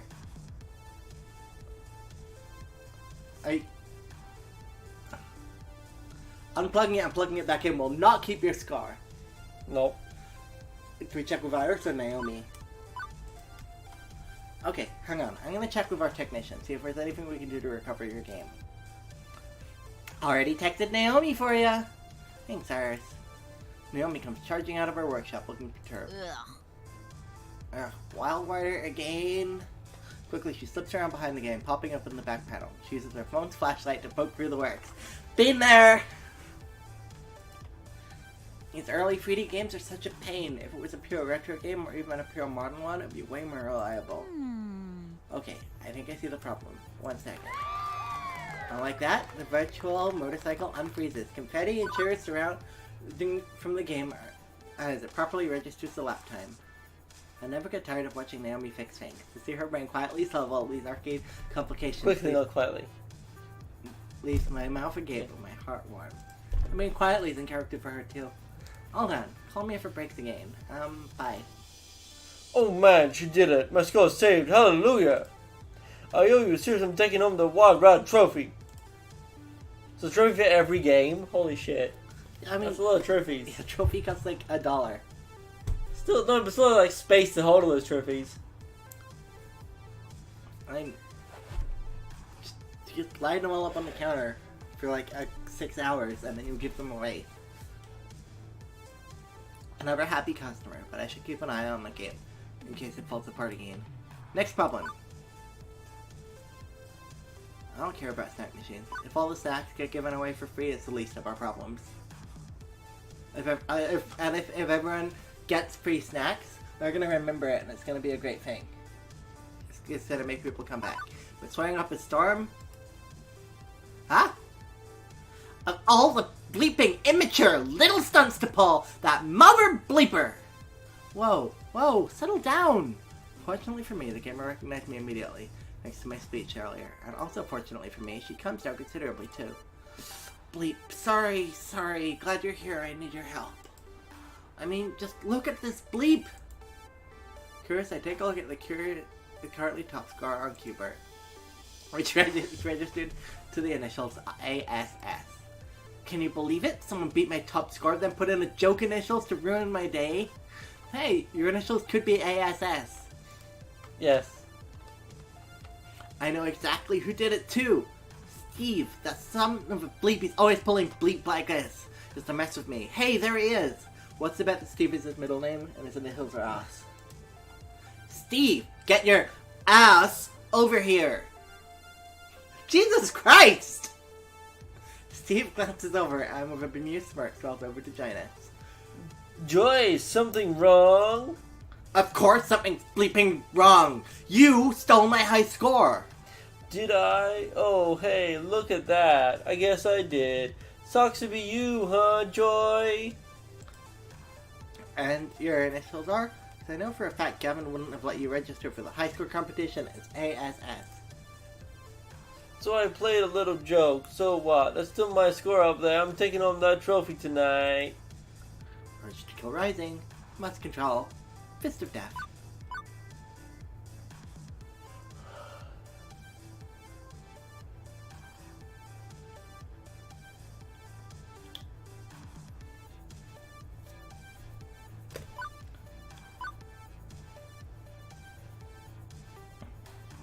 Let's leave it up to the wrath of Gavin. Yeah. If you've got a dispute, you take it up with Gavin at the prize desk. He's the judge, jury, and executioner for all things high score related. Already texted him for you. He's on the way. Gavin takes one look at the high score board and frowns. Really? Really? And who exactly is Mr. Ass? Well, Gavin, that's technically the former WWE Tag Team Champion, Badass Billy Gunn. But today it's just this guy right here, Steve. Good, Steve. You're out of the tournament. What? Steve the ass. We can't wipe the game scoreboard to get rid of the joke score. No, but they're losing the real top score underneath it. Meaning we're stuck with this for the day.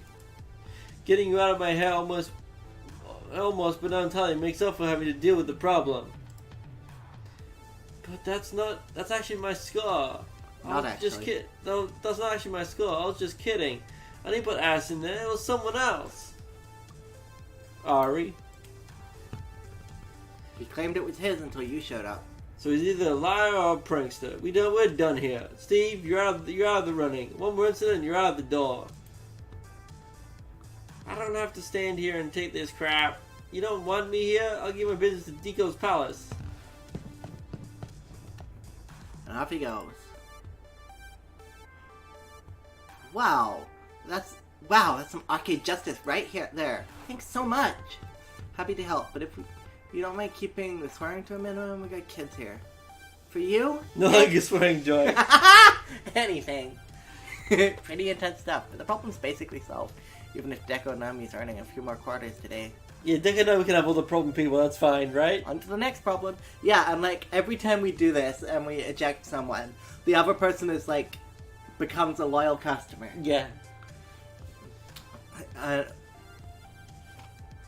Also, like, letting Gavin get his wrath on every now and then is probably good. Wait a second. We look back around to the center of the room, I can't help but notice two things.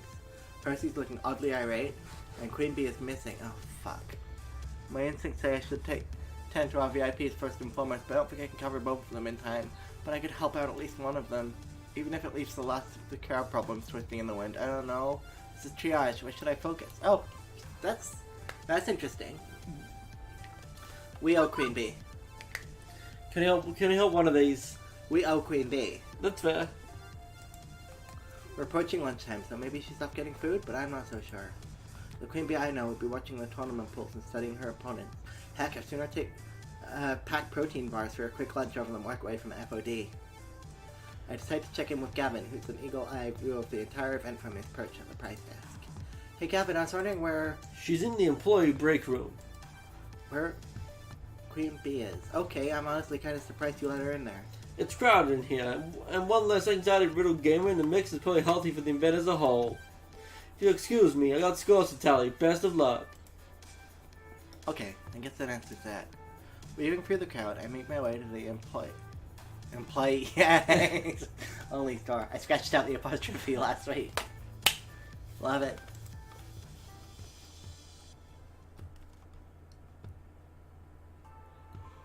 Sure enough, Queen Bee's here, thumbing through her social media feeds. Hey, QB! Oh, hey, kid. So, sup? Oh, not much, really. Just wondering what I'm gonna do after L7 boots me from the team. I lose all my subscribers, and I'm lying downtrodden in the esports gutter begging for tokens. So, not much, really. Heart necklace. Get the honeycomb. What? Because of the demon, one loss, especially to the best player in the world, can't possibly torpedo your whole career. Queen besides looking for a phone and not tucking it away, her face still worked with trepidation. Look, kid. It's complicated. There's things about L7 that I don't talk about. Some really bleeped out things. Oh shit, this is gonna be women in the esports community, isn't it? Yep. Well, I'm glad they're tackling this. It's gonna be hardcore. It's not just the pressure to perform. It's the pressure to perform perfectly at every second of my career. It's expectations beyond the norm, beyond what anyone else on my team has to deal with. Simply put, I'm a woman in esports. That is what changes everything.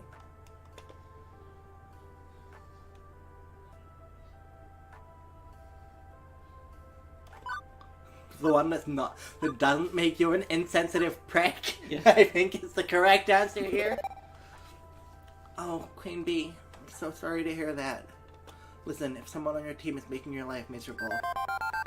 What? No more misery than what I have to deal with on a daily from the persistent internet trolls.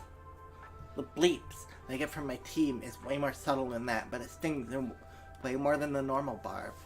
Microaggressions. Do you know why L7 signed me in the first place? Oh. I'm glad this is the one that we're solving. But holy shit. I'm their mascot. The only lady on a male-dominated team.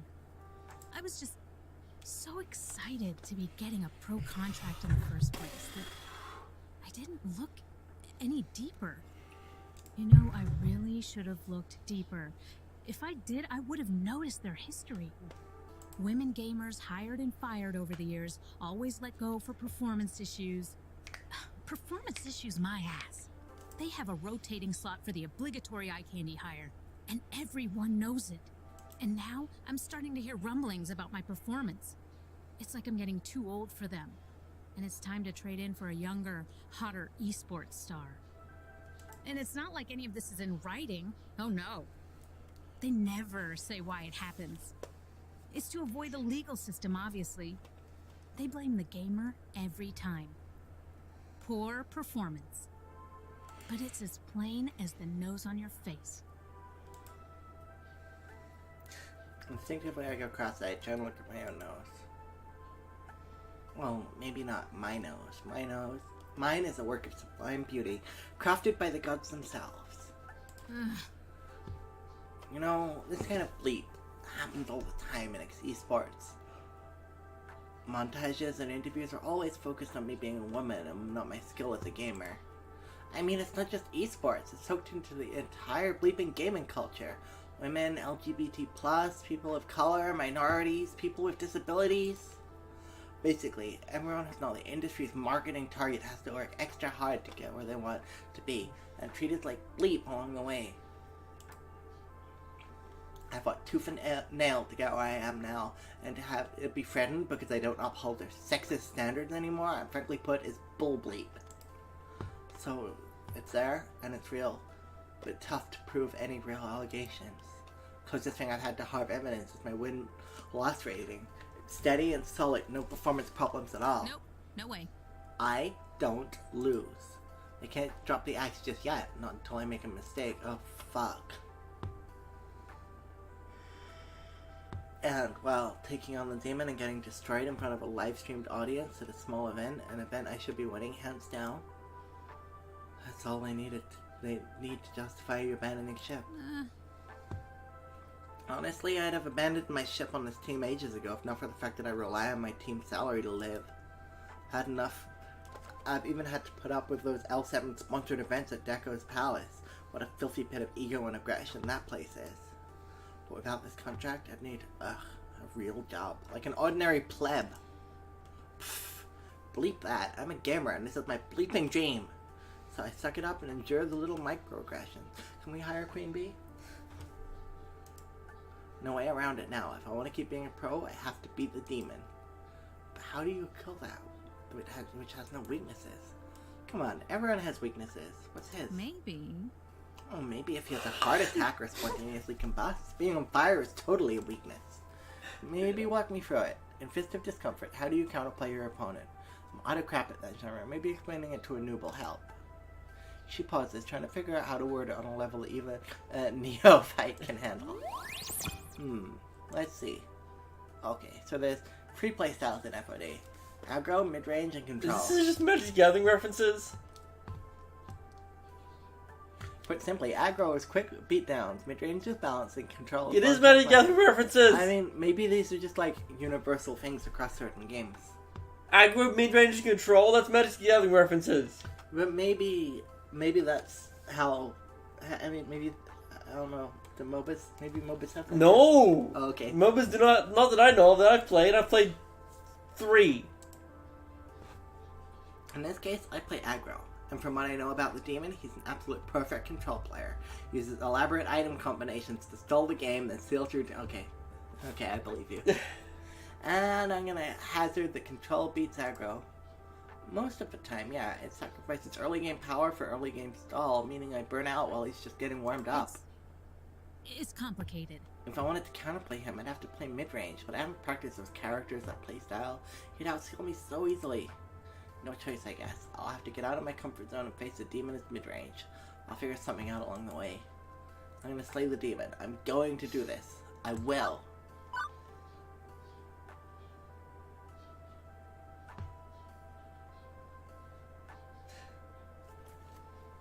Is the middle one or the top one? Yeah, in any other circumstance, I'd say the bottom one is viable. But I think that might be like a later thing to breach. Agreed. It's time to go after the system. Then I think it's time to load up on holy water and crossbows and purge this entity from our sacred fumblex. Now we're talking. Let's put L7 aside for the moment, because even if I win this battle, I'm leaving them in my wake. But here and now, it's time to focus on the Hey. fight. Thanks. This helped. I mean, I'm still very likely doomed, but I feel better about my doom as a whole. You'll be there for the finals later on today? And not an affirmative. Although Percy should be wrapping up his score around about the same time, meaning, hey, it's cool, I get it. You got a lot going on. No pressure. Now you got an event to manage, and I've got a fight to prep for. Let's both do what we do best. You got it, Queen Bee. She pulls out her phone to do a little research as I depart. Jesus. I'm glad they did that. But holy shit. Half a Funklex Rising in the can. Half to go. Been running myself ragged trying to catch every little problem, and there's still plenty left to do, but no sense not practicing self-care too. It's time to get my lunch on. I need to check on Percy. Well, a nice quiet moment to myself would probably help. What would help more would be a smidge of social interaction beyond crisis. So who do you want to have lunch with? Percy and Queen Bee are obviously tied up in their own affairs, but everyone else should be able. Whoa, Naomi. We can have a lunch date.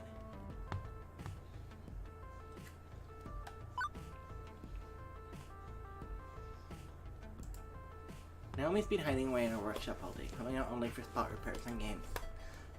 I'll go see if she wants to hear the whole story or something for lunch. I turn the handle to the wide double doors of her workspace and step inside. Right, to fit arcade machines for him.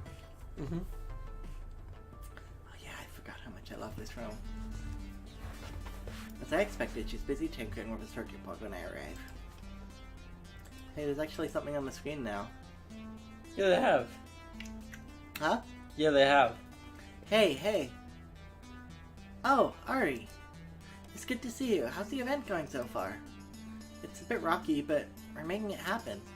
Right now, I need to make lunch happen, or I'm gonna pass out. Do you want to head to the whole story, get some chow? No need. I came prepared. And I prepared a little extra if you like. She unpacks a pair of wooden boxes from her backpack, each one classic Japanese bento, enough rice and Lunchables for one person. Sweet. I figured you might be too busy to take time out, so I planned ahead. For me? Dang, Naomi, that's nice of you. Her workspace isn't exactly a 5-star restaurant, but it'll do. We'll crack open our boxes and get to work on them. Seems she's just as hungry as I am from the way she chows down, but there's enough room between bites to chat, so you're welcome to join us whenever you know, out there. I don't know, it's not really my thing. Crowds, I mean, it's a funplex. It's basically your... Yeah, this fly's really annoying. This one fly? Did we leave the door open or something? I don't understand how bugs work.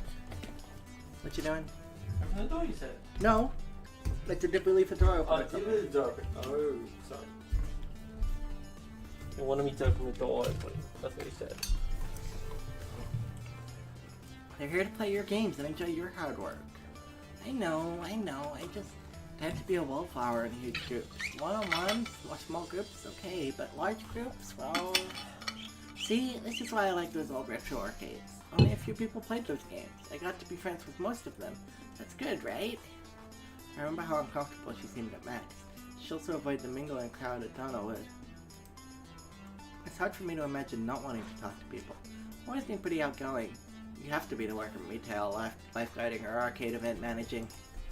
But I'm extroverted, while she's clearly introverted. Nothing wrong with that. Do I really want to push her out of her comfort zone? Wait, what am I even thinking? I shouldn't be pushing her anyway. We can just talk this over like adults. And Naomi, do you want to join the party out there? Huh? I'm not asking if you're comfortable with it. I'm asking if you'd enjoy being with your fellow gamers. If you could be comfortable with it. Oh,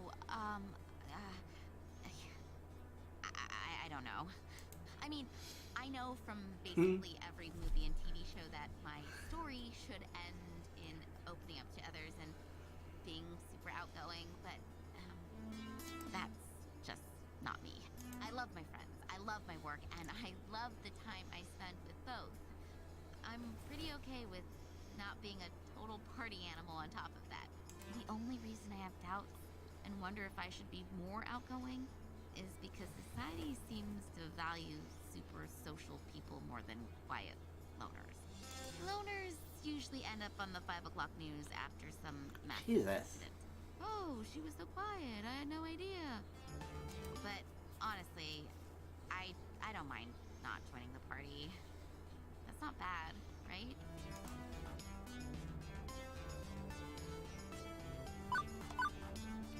Don't push her.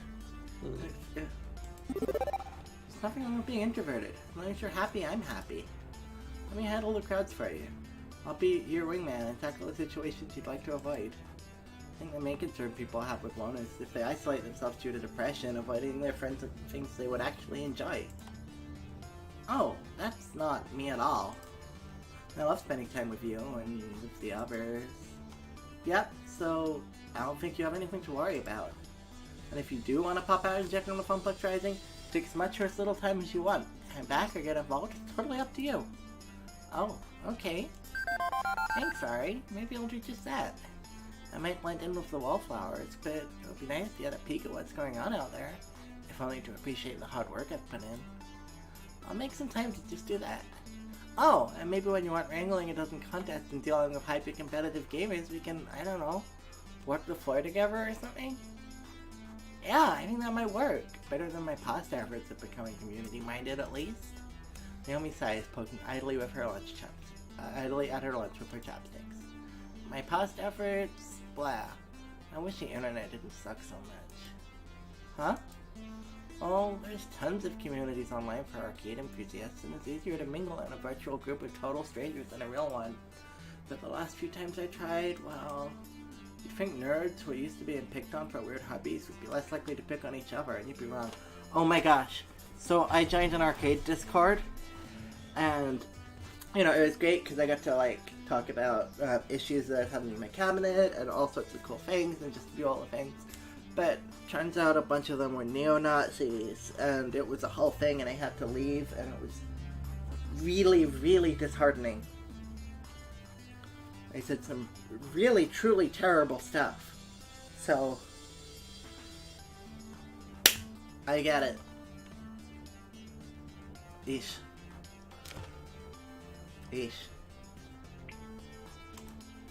There's just too many people, even in the smallest of small communities, willing to take a big old dump on you for being slightly different, or to gatekeep, or worse, if they're too willing to be friendly, like, too friendly, like, wanting to know where you live and wanting naked pictures of friendly. Yeah, that's not great. But I found the face-to-face people are nicer. When you know there's a human with feelings, you aren't as likely to step on those feelings. That's why I like hanging out with my friends. All the fun of being in a small community only advantages about being overwhelmed by a massive crowd. It's exactly the right fit for me, yeah?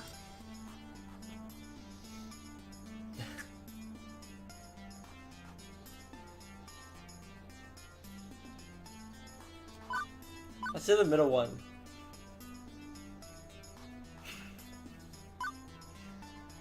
That's me. You can it's your game. You choose what you want to pick. Depends on how joking that would come across. I don't know the kind of delivery, which makes me always like hesitant about that kind of option. No sense diving headfirst into the deep end. You can wade in from the shallows, get used to the water, learn to doggy paddle a little. Did I mention I used to be a lifeguard? Multiple times, yes. And you're right, I only have to go as deep in the ocean as I like. Thanks, Ari. You always know just what to say. Naomi quickly finishes up the rest of her lunch, less than her own thoughts. I take a long conversation to finish my own. Damn, Naomi makes a mean lunch. I'd rate her 5 stars on Yelp. We should both get back to work. We're on the clock, you and I. Once I'm done here, I'll put my head out to say hi, or at least look around. Seriously, thanks for visiting. Really cheered up my spirits. Okay, have a good one. You too. After packing up the remnants of lunch, she gets back to her work, and I get back to mine. But I can certainly say my day's a little brighter now. How long does it take to the I want to go on dates with you thing with Naomi? I think when she comes out. That's fair. The next few hours pass quickly. With renewed confidence, Percy's deep into his world record run and performing admirably. He's intensely focused on that score. This drone is getting ever closer. Well, Queen Bee effortlessly destroys locals on the path to our inevitable showdown with the demon. Myself, I float for it all, taking care of little problems while keeping an eye on both of them. But as the event winds to a close... all eyes are on our two main events, and that very real possibility of our local heroes falling apart at the finish line. Okay, we can find it. Technically, the arcade-wide score competition is still on. The crowds are ignoring the games in favor of crowding around Fist of Discomfort in the movie. Percy's been on a solid run since his earlier fumbles. Queen Bee's been effortlessly destroying all competitors as expected. But the demon has been matching her game for game, destroying all his opponents as well. And as predicted, grand finals will come down to Queen Bee versus the demons. Oh, they've got like a... what are they called? Where you've got brackets and stuff. Oh, a bracket. single elimination bracket? As for the magical world of Moopy, Percy's closing in on that world record, with the tape rolling and ready to submit to Twin Galaxies. The pressure's on. I've got Queen Bee through her worries, but that was just the prelude. This is the main event. But Percy's not looking great, hunched over his joystick. He might need me. Can't be there for them both as much as I want to. Who do I focus on?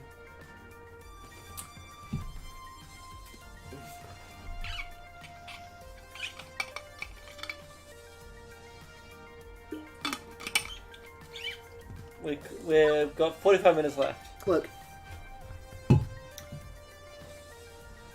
Well, we haven't seen Percy yet. Look. Except for the beginning. I love them both. But Percy's just a guy who likes playing arcade games, and like, if he doesn't make this, he'll be fine. He's got a good job, he's got, you know, and he's not gonna stop being able to go for his game. He's just not gonna get a record today. Like, that's fine. And, like, it's not like... Whereas Queen Bee is, like, being majorly oppressed and absolutely needs to win this. This is, like, a huge, huge deal for her. Like, you know, Percy wants to win, but he's not even all that fussed. But Queen Bee needs to win. This is it. The grand finals of Fist of Discomfort at Complex Rising. I can sense the excitement in the crowd, and it's hard not to get swept up in the hype. My nerves are through the roof right now, and I'm not even the one playing. Using my event manager authority, I reach the front of the crowd, where the announcer, an FOD expert I was invited to handle the play-by-play, introduces the competitors. On the Player 1 side, the rising star of L7 Gaming, local Funplex champion and internet sensation, Queen Bee! A few folks in the crowd, locals mostly, cheer Queen Bee on. I recognize most of them from our crew and a bunch of Funplex regulars. On the Player 2 side, 5-time EVO champion of Fist of Discomfort, known as Kami in his home country of Japan. Here we know him as the Demon! Uh-oh, the crowd's clearly picked their favorite. Not to say that doesn't make sense. The Demon is known by casuals and hardcores alike, but I was hoping for a little less discrepancy between the two. Look over to Steve Queen Bee. She's keeping it calm. She's keeping it cool. A true mask of the competitive gamer. After a quick handshake, it's off to their joysticks, cluttering up and getting ready to battle. My fellow gamers, this is the grand finals here at Funplex Rising. Let's hear it for our competitors! As they shuffle through the character selection screen, the crowd waits in anticipation, eager to see who will be chosen. The announcer takes the momentum and brings it back twofold. Queen Bee is sticking with her pride and joy, the fast and deadly Tomokaze. From what I've learned, Tomokaze is a light and fast character suited to Queen Bee's aggro style. It's her favorite character. I thought she was... Doing mid-range, yeah. As for the Demon, who's been playing a staple, a heavy, controlling samurai all day, selects a similar speedy attack ninja? What an amazing turn of events! The Demon completely strays from his normal character roster and chooses Silent Blade! This is completely unlike anything we've seen the Demon do today. What an exciting matchup! One you want to take your eyes off. Wait, this doesn't make sense. Queen Bee explained all of this to me. The Demon plays slow control-heavy characters that drag the game down to their level for an eventual defeat. But now he's playing aggro? With the characters locked in and the map set, let's not delay this match any further. The countdown is at 3, 2, 1, and begin! Right out of the gate, the Demon comes to Queen Bee with ferocity I haven't seen since Queen Bee's usual matches, which she charges head on into her enemy. Right out of the gate, the demon attacks Queen Bee with a ferocity the likes of which I've never seen. Like a cheetah, the demon spares no time running straight towards his prey. The demon has completely ignored the ninja creep waves. He's taking full-on minion damage, and he's not even phased. In fact, he's not even stopping to buy items. Our champion from Japan has only one thing in his sights, and that's Queen Bee. Okay, yeah, this is bad. He's playing aggro. He's playing a faster aggro than Queen Bee, rushing her down before she can even get her bearings. It's not much of an edge with the demon risking everything like that, but it's just enough to keep her from fighting her footage. Normally these matches go on for a good 5 or 10 minutes, but he's already put Queen Bee down once when all an allied Tensai watcher was respawning. I try to make myself heard over the crowd.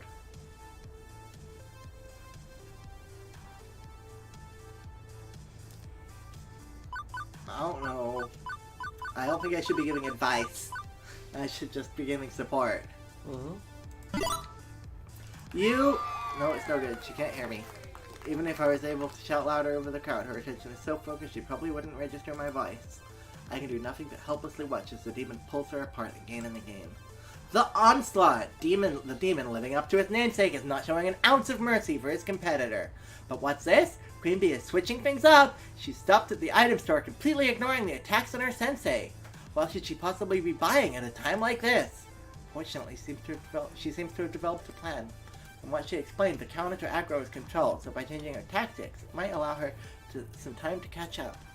And one of Queen Bee's sensei is down for the count, but the death has brought her enough time to grab as many control spells as she can. Queen Bee blasts the lane with a storm of frost!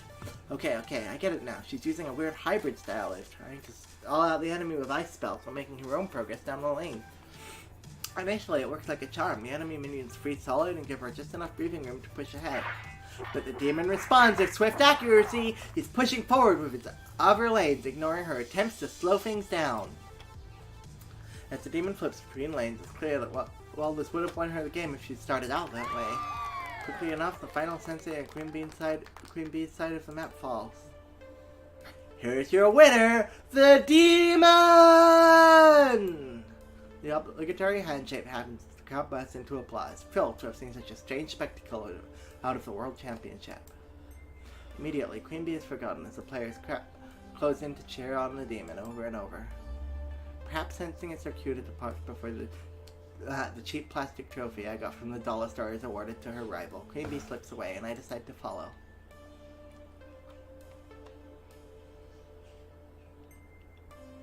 I find her in the break room, collapsed on one of the folding chairs, folding it face in her hands. I hope the demon comes in and it's like, I'm actually here to scout you. You played really well. Come join our team. That'd be great, but I doubt it.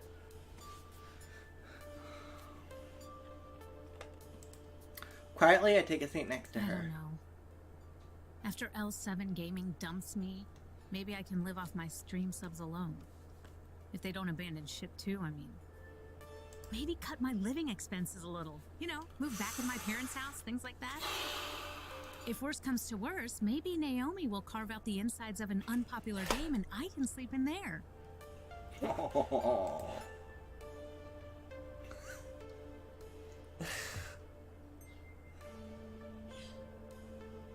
That's the middle one. Hey, if it helps you feel any better, I feel awful right now too. I'm sorry this happened. You've got my sympathy. Normally that sort of sentiment is seriously not my thing, but today, yeah, I'll take it. Hank, sorry. Wait, I've graduated from kid? Thanks, kid. That's better. And hey, maybe your team will be just as understanding as me, right? Oh, gave it my best. Fury crafted with you, sorted my plan out, even chased it up on the fly when he surprised me. Thanks. I can honestly say I did my best, and that's thanks to you. Help me pull my bleep together this morning, you know?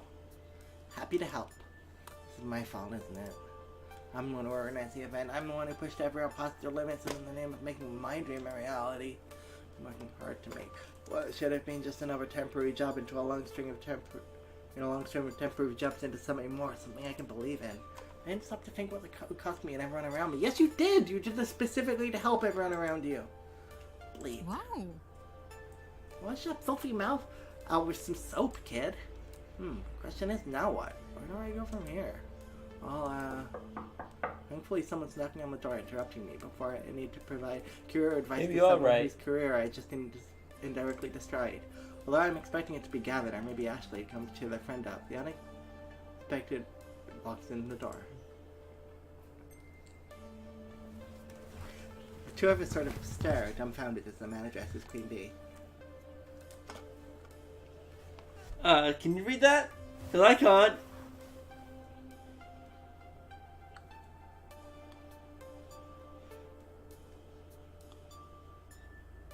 Not a clue. The second one looks like kanji. The first and the second are kanji. And The after first that, isn't kanji. I've written the first one before. only the last ones are hiragana. First one might be katakana. No, it's not. I've written that character before, and it's not kanji. I know all the hiragana and katakana in this paper. If you say so. It looks a little bit like the katakana for but it's not. If it didn't have the first and second strokes, it would be a katakana, if that helps. Just for... It's something she motsu ge ish. I don't know. De kyo not a clue. What? Hey, listen. I can translate. One moment while I load my Japanese to English speech recognition systems. I'm afraid my English is not very good. No, that's a demon. They're saying it as Iris. So I'm saying it as Iris, Okay. because it's Iris. I'm afraid my English is not very good, so you'll have a translator. I am glad. Iris repeats everything we say back and forth. With a little patience, the conversation flows a bit easier after that. I wish to thank you for teaching me today. What the? For what? The bleep does that even mean? Are you mocking me? I should probably soften the speech a little in the translation, but things combined with Queen Bee's expression, the demon seems to get the real gist. Not at all. Not at all. I wish to thank you for teaching me of your unique fighting style. Both Queen Bee and I look very confused. I've been watching your stream for a year now, but watching it is not the same as facing you in combat. From that battle alone, I have learned a great deal. If you would allow it, I would enjoy learning more. I clearly have a great deal of work to do to master your style, as you saw today. Didn't we just see him pull you apart limb by limb? Queen Bee's expression softens as she playfully punches me in the shoulder. Way to rub it in, kid, but that's not even what happened. I honestly thought you were watching the match. I was, but I'm still confused. He played sloppy as beep. The reason I lost was due to surprise. He took more risks out there than I did, relying on the fastest, hardest aggro style imaginable to win before I could react. Even in aggro, you don't come blitzing out of the gate without buying a single item, not unless you're willing to bet it all on that strategy. I was overly eager to show you what I had learned. I won, yes, but I cannot be results-oriented in my thinking. You. I believe we could learn much from you, Queen Bee. Come again? Okay, who's we exactly? Myself, the Kami of Japan. Onslaught, the Kami of NorCal scene. Fausta-san, the Kami of Germany. We're assembling a team. Winds that blow from all directions at once, carrying with them wisdom from across the arcade world. A diverse team for players by players. But we require an aggro-style champion, a Kami of the East Coast scene. Kami's God, right? Kami is Spirit. spirit. Of course it's Spirit. In America. I would be deeply honored if Queen Bee-san joined us. She offers a deep bow, neither of us know quite how to react to that. Queen Bee speaks up first. Hold on. You're offering me a job? That's why you came here? Hi. I have been scouting for talent to complete our team, but have yet to meet anyone quite like you. You are intense, wild, daring, and exactly what we need. But I could not know for certain until I attempted to surpass you in direct combat. I attempted and I failed. Winning the match is irrelevant. My play was insufficient. However, if you wish to remain loyal to L7 Gaming, I will understand. Them!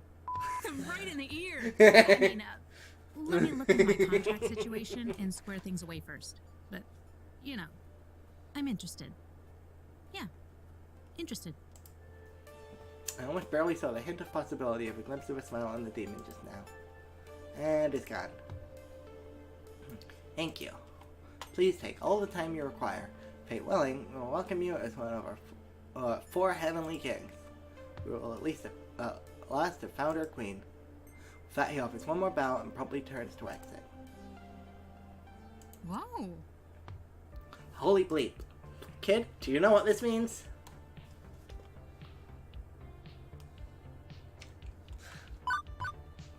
Hype. We gotta go with the hype.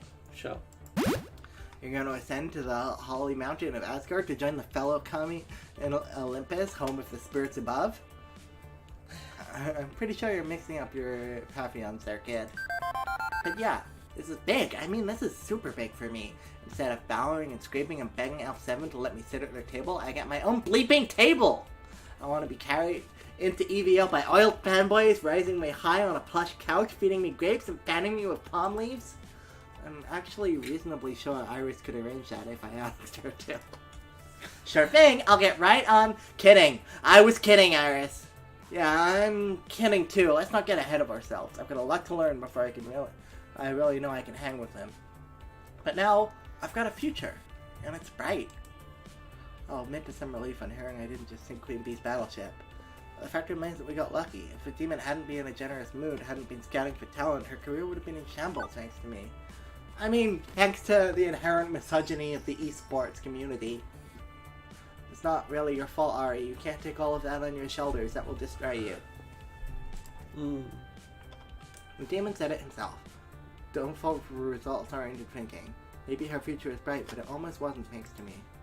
Man, who knows, being an adult with many important responsibilities instead of a transient floating through life would be this nasty. Yeah, remember that therapy you were talking about? Cause like, I don't think you pay for therapy with pizza bagels. Whereas in America, there's no free. Sometimes free therapy, but it's rarely free. I don't therapy. even know where we are. East Coast. What? Only narrows it down so much. Seattle, California. Put one of the two. Washington State or California. Wait, didn't they mention SoCal? No, that was North Cal. Was one of the other players was North Cal. Ah. But I think it's North Carolina, not Northern California. Well, that's what SoCal was. Yeah, it's weird. I don't know. States. Kid, you okay in there? Yeah, I'm fine. Everything is fine. Shaking the moment off, I do my best to celebrate her achievement. I'm glad I could help you out this morning, and I'm glad things worked out, even if, I guess, both you and the demon feel like you lost the fight in your own way. Esports, huh? Wild stuff. Hey, thanks. Hey, I've been meaning to tell you. Thanks. You've been with me through all of this, even when you probably have better things to do. Don't think I haven't noticed. Well...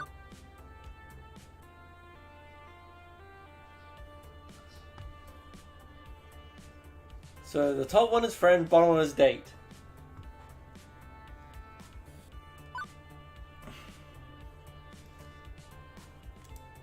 You're a friend of the Funplex, Queen Bee, and while it's my job to keep you coming back, I want you to know it's not just for the tokens or your esports started. We're just happy to have you around, Queen Bee. It wouldn't really be the Funplex without you, so thanks a bunch. Oh, shucks, kid, it's no big deal. I like it here. I'm happy to have friends like you and Purr at my side. Well, I forgot about Purr. Such a great name for Percy. Speaking of hair, we should rejoin here already in progress. Folks will be expecting the runner-up to make an appearance, and I'm never one not to make an appearance.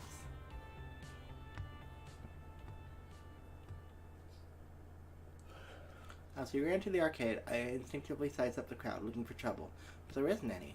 Good. Don't think I could deal with another crisis. Wait a minute, where's Percy?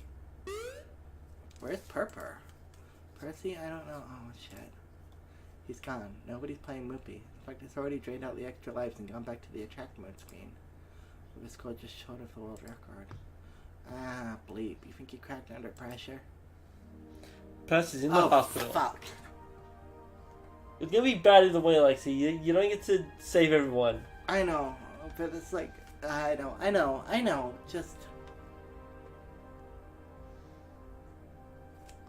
I was expecting a loss of the scar, not hospital. That's fair.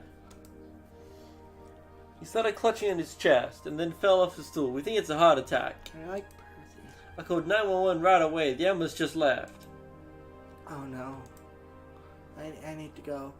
Bleep, I ride the bus. I can't drive to the hospital. Queen Bee provides. We'll take my car. Gavin, can you and the others finish up here? I have to. This is my fault. I pushed him too hard. Go. We'll take care of Funflix Rising. Quickly, we pilot to Queen Bee's rusty yellow hatchback. Of course it's yellow. And it's speed off to the local hospital.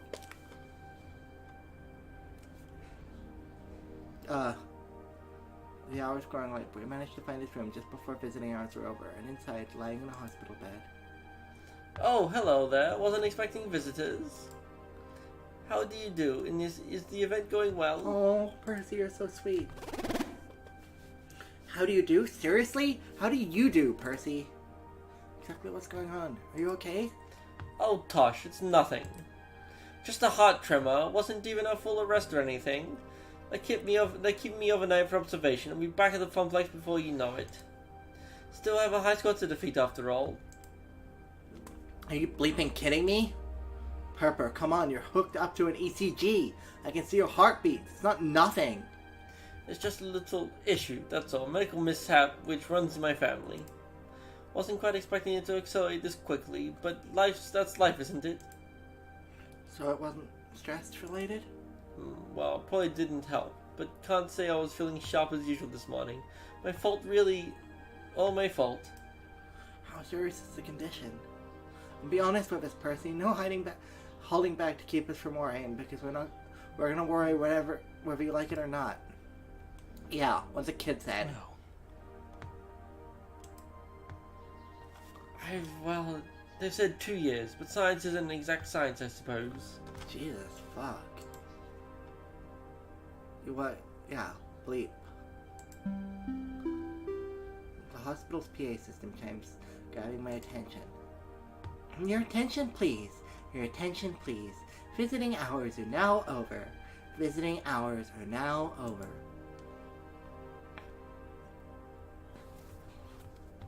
Suppose it's time for you two to head on home. And don't worry about me. I'll be out of here in the morning. Probably take a break from Moopy for a time, but I'll pop to Funflex all the same. Only if you're sure, Percy. You know me, love. I'm an optimization expert, and my way of keeping calm through the silliness is to optimize the happiness I can find in the time remaining to me. And that means... The Funplex. The Funplex. Jesus, fuck. Queen Bee offers me a ride back to the Funplex in her car. I've still got an event to wrap up, and then a bus to catch back to my apartment. Neither of us really feel like talking on the way there.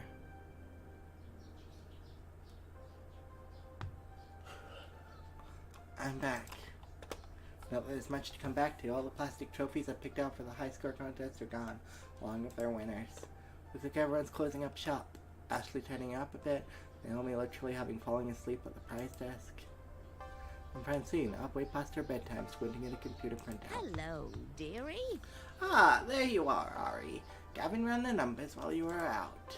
Despite the discount on token, we made a tidy profit today, far above and beyond what the Funplex normally draws. From what Ashley tells me, the mood was quite jovial near the end, with many nice folks saying they plan to return. And even if the local champ didn't win a fist of discomfort, we got to see the demon in action. That's a feather in our cap. I'd hope you'd be pleased with the news. This is what you wanted, yes? To put the Funplex on the map? Business is going to be just peachy now on. Especially with more lovely parties like this one. Yeah, okay, I'm sorry, I am happy about it, just exhausted? Emotionally, mentally, and physically. Well, for what it's worth, we're all rather exhausted, dearie. But we've got no regrets. I'd like to think I know a thing or two about dreams. Dreams and how difficult they can be to make a reality. Your dream of a thriving Funplex is going to take hard work from each and every one of us. But we're ready, willing, and able. But true, Queen Bee didn't win, and true, Percy was hospitalized, but poor dear. But we did it. Your friends saw it through, and they do it all over again, without a doubt. I nod, a bit numb to it all. I'm sure I'll feel like $1,000,000 tomorrow when Percy strolls back in and smiles and Queen Bee sporting her fancy new team jacket. With the daytime crowds as thick with newcomers, happy to play the games they love, and I really get to see the effects of what we accomplished. But for now, I really just want to go to bed. You need anything else from me tonight? We're all wrapped up like a bow, and I'm on my way home for a good night's sleep myself. Go home, Ari. We'll see you tomorrow. She's my favorite voice to do. There's a penguin in the top left. Huh? Well, is there a penguin in every scene? I need to keep an eye out. I turn the keys in the lock, slumping into the apartment. Hi. So, how'd it go? Was Funplex Rising every bit as awesome as the awesome poster I designed for it? The players went home happy and business is booming. Hooray! Why don't you look happy? It's been a long day. Well, okay. Honestly, Ari, you're an inspiration to me. You have the guts to chase your dreams. It's tough work, but I knew that Iris could find you something you'd love. And I've been wondering if I should follow in your footsteps. Oh, that's so good to hear. You want to become an arcade czar? Czar? Zah. Czar. I've never pronounced it out loud either. No, silly. I mean, just try to find something to do with my life other than make coffee for executives and file their paperwork. I've got it. Like that poster. I could try to be a graphic designer, maybe. I always loved doing stuff like that. What do you think? Except that following your dreams can run you ragged like it did to me today. It could nearly torpedo your future. It could even kill you. Is it worth it? Is it really worth all the trouble?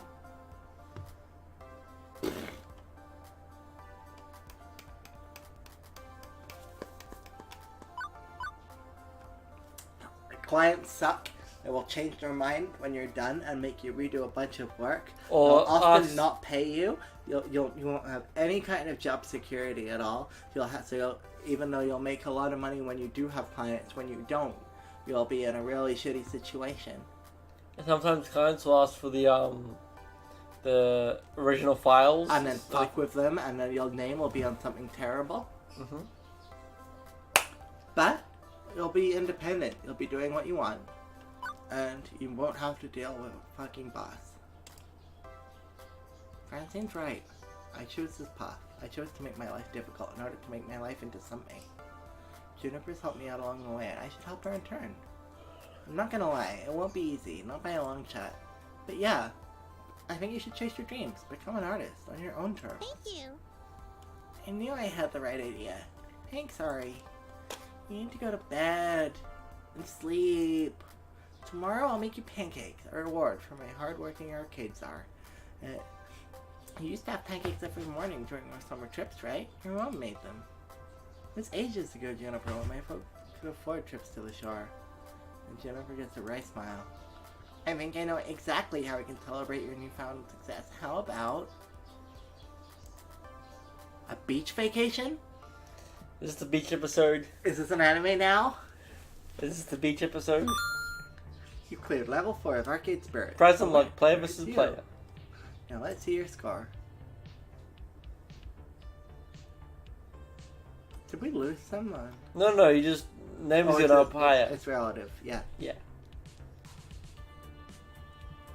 Well, now you're more in aggressive than you are in sensible.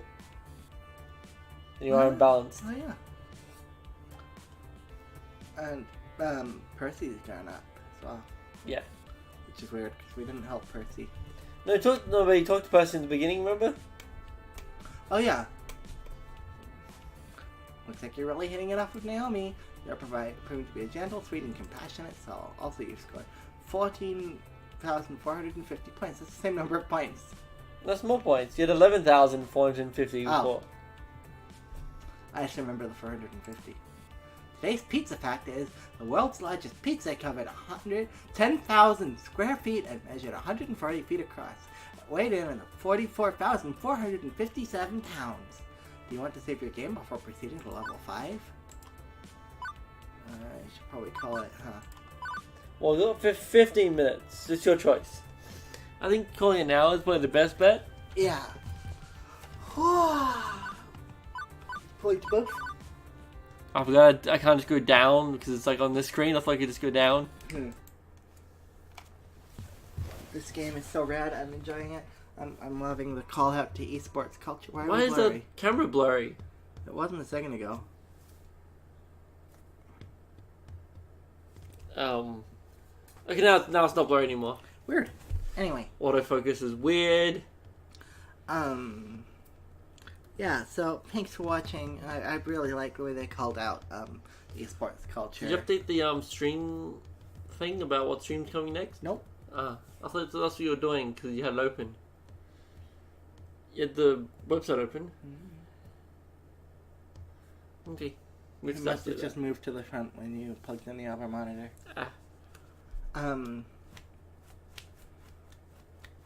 Yeah, so thanks for watching, and we'll be back with this next Friday, which is like a whole week away. I think we're about halfway through the game. There's like 8 or 9 chapters. Probably. I think I remember Two Flower saying that on the stream I watched. Yeah, this has been rad, and tomorrow, Val will be here with Yakuza Weekend. Yep, more Yakuza. More real estate. So, yeah, thanks for watching. See you next time. Bye.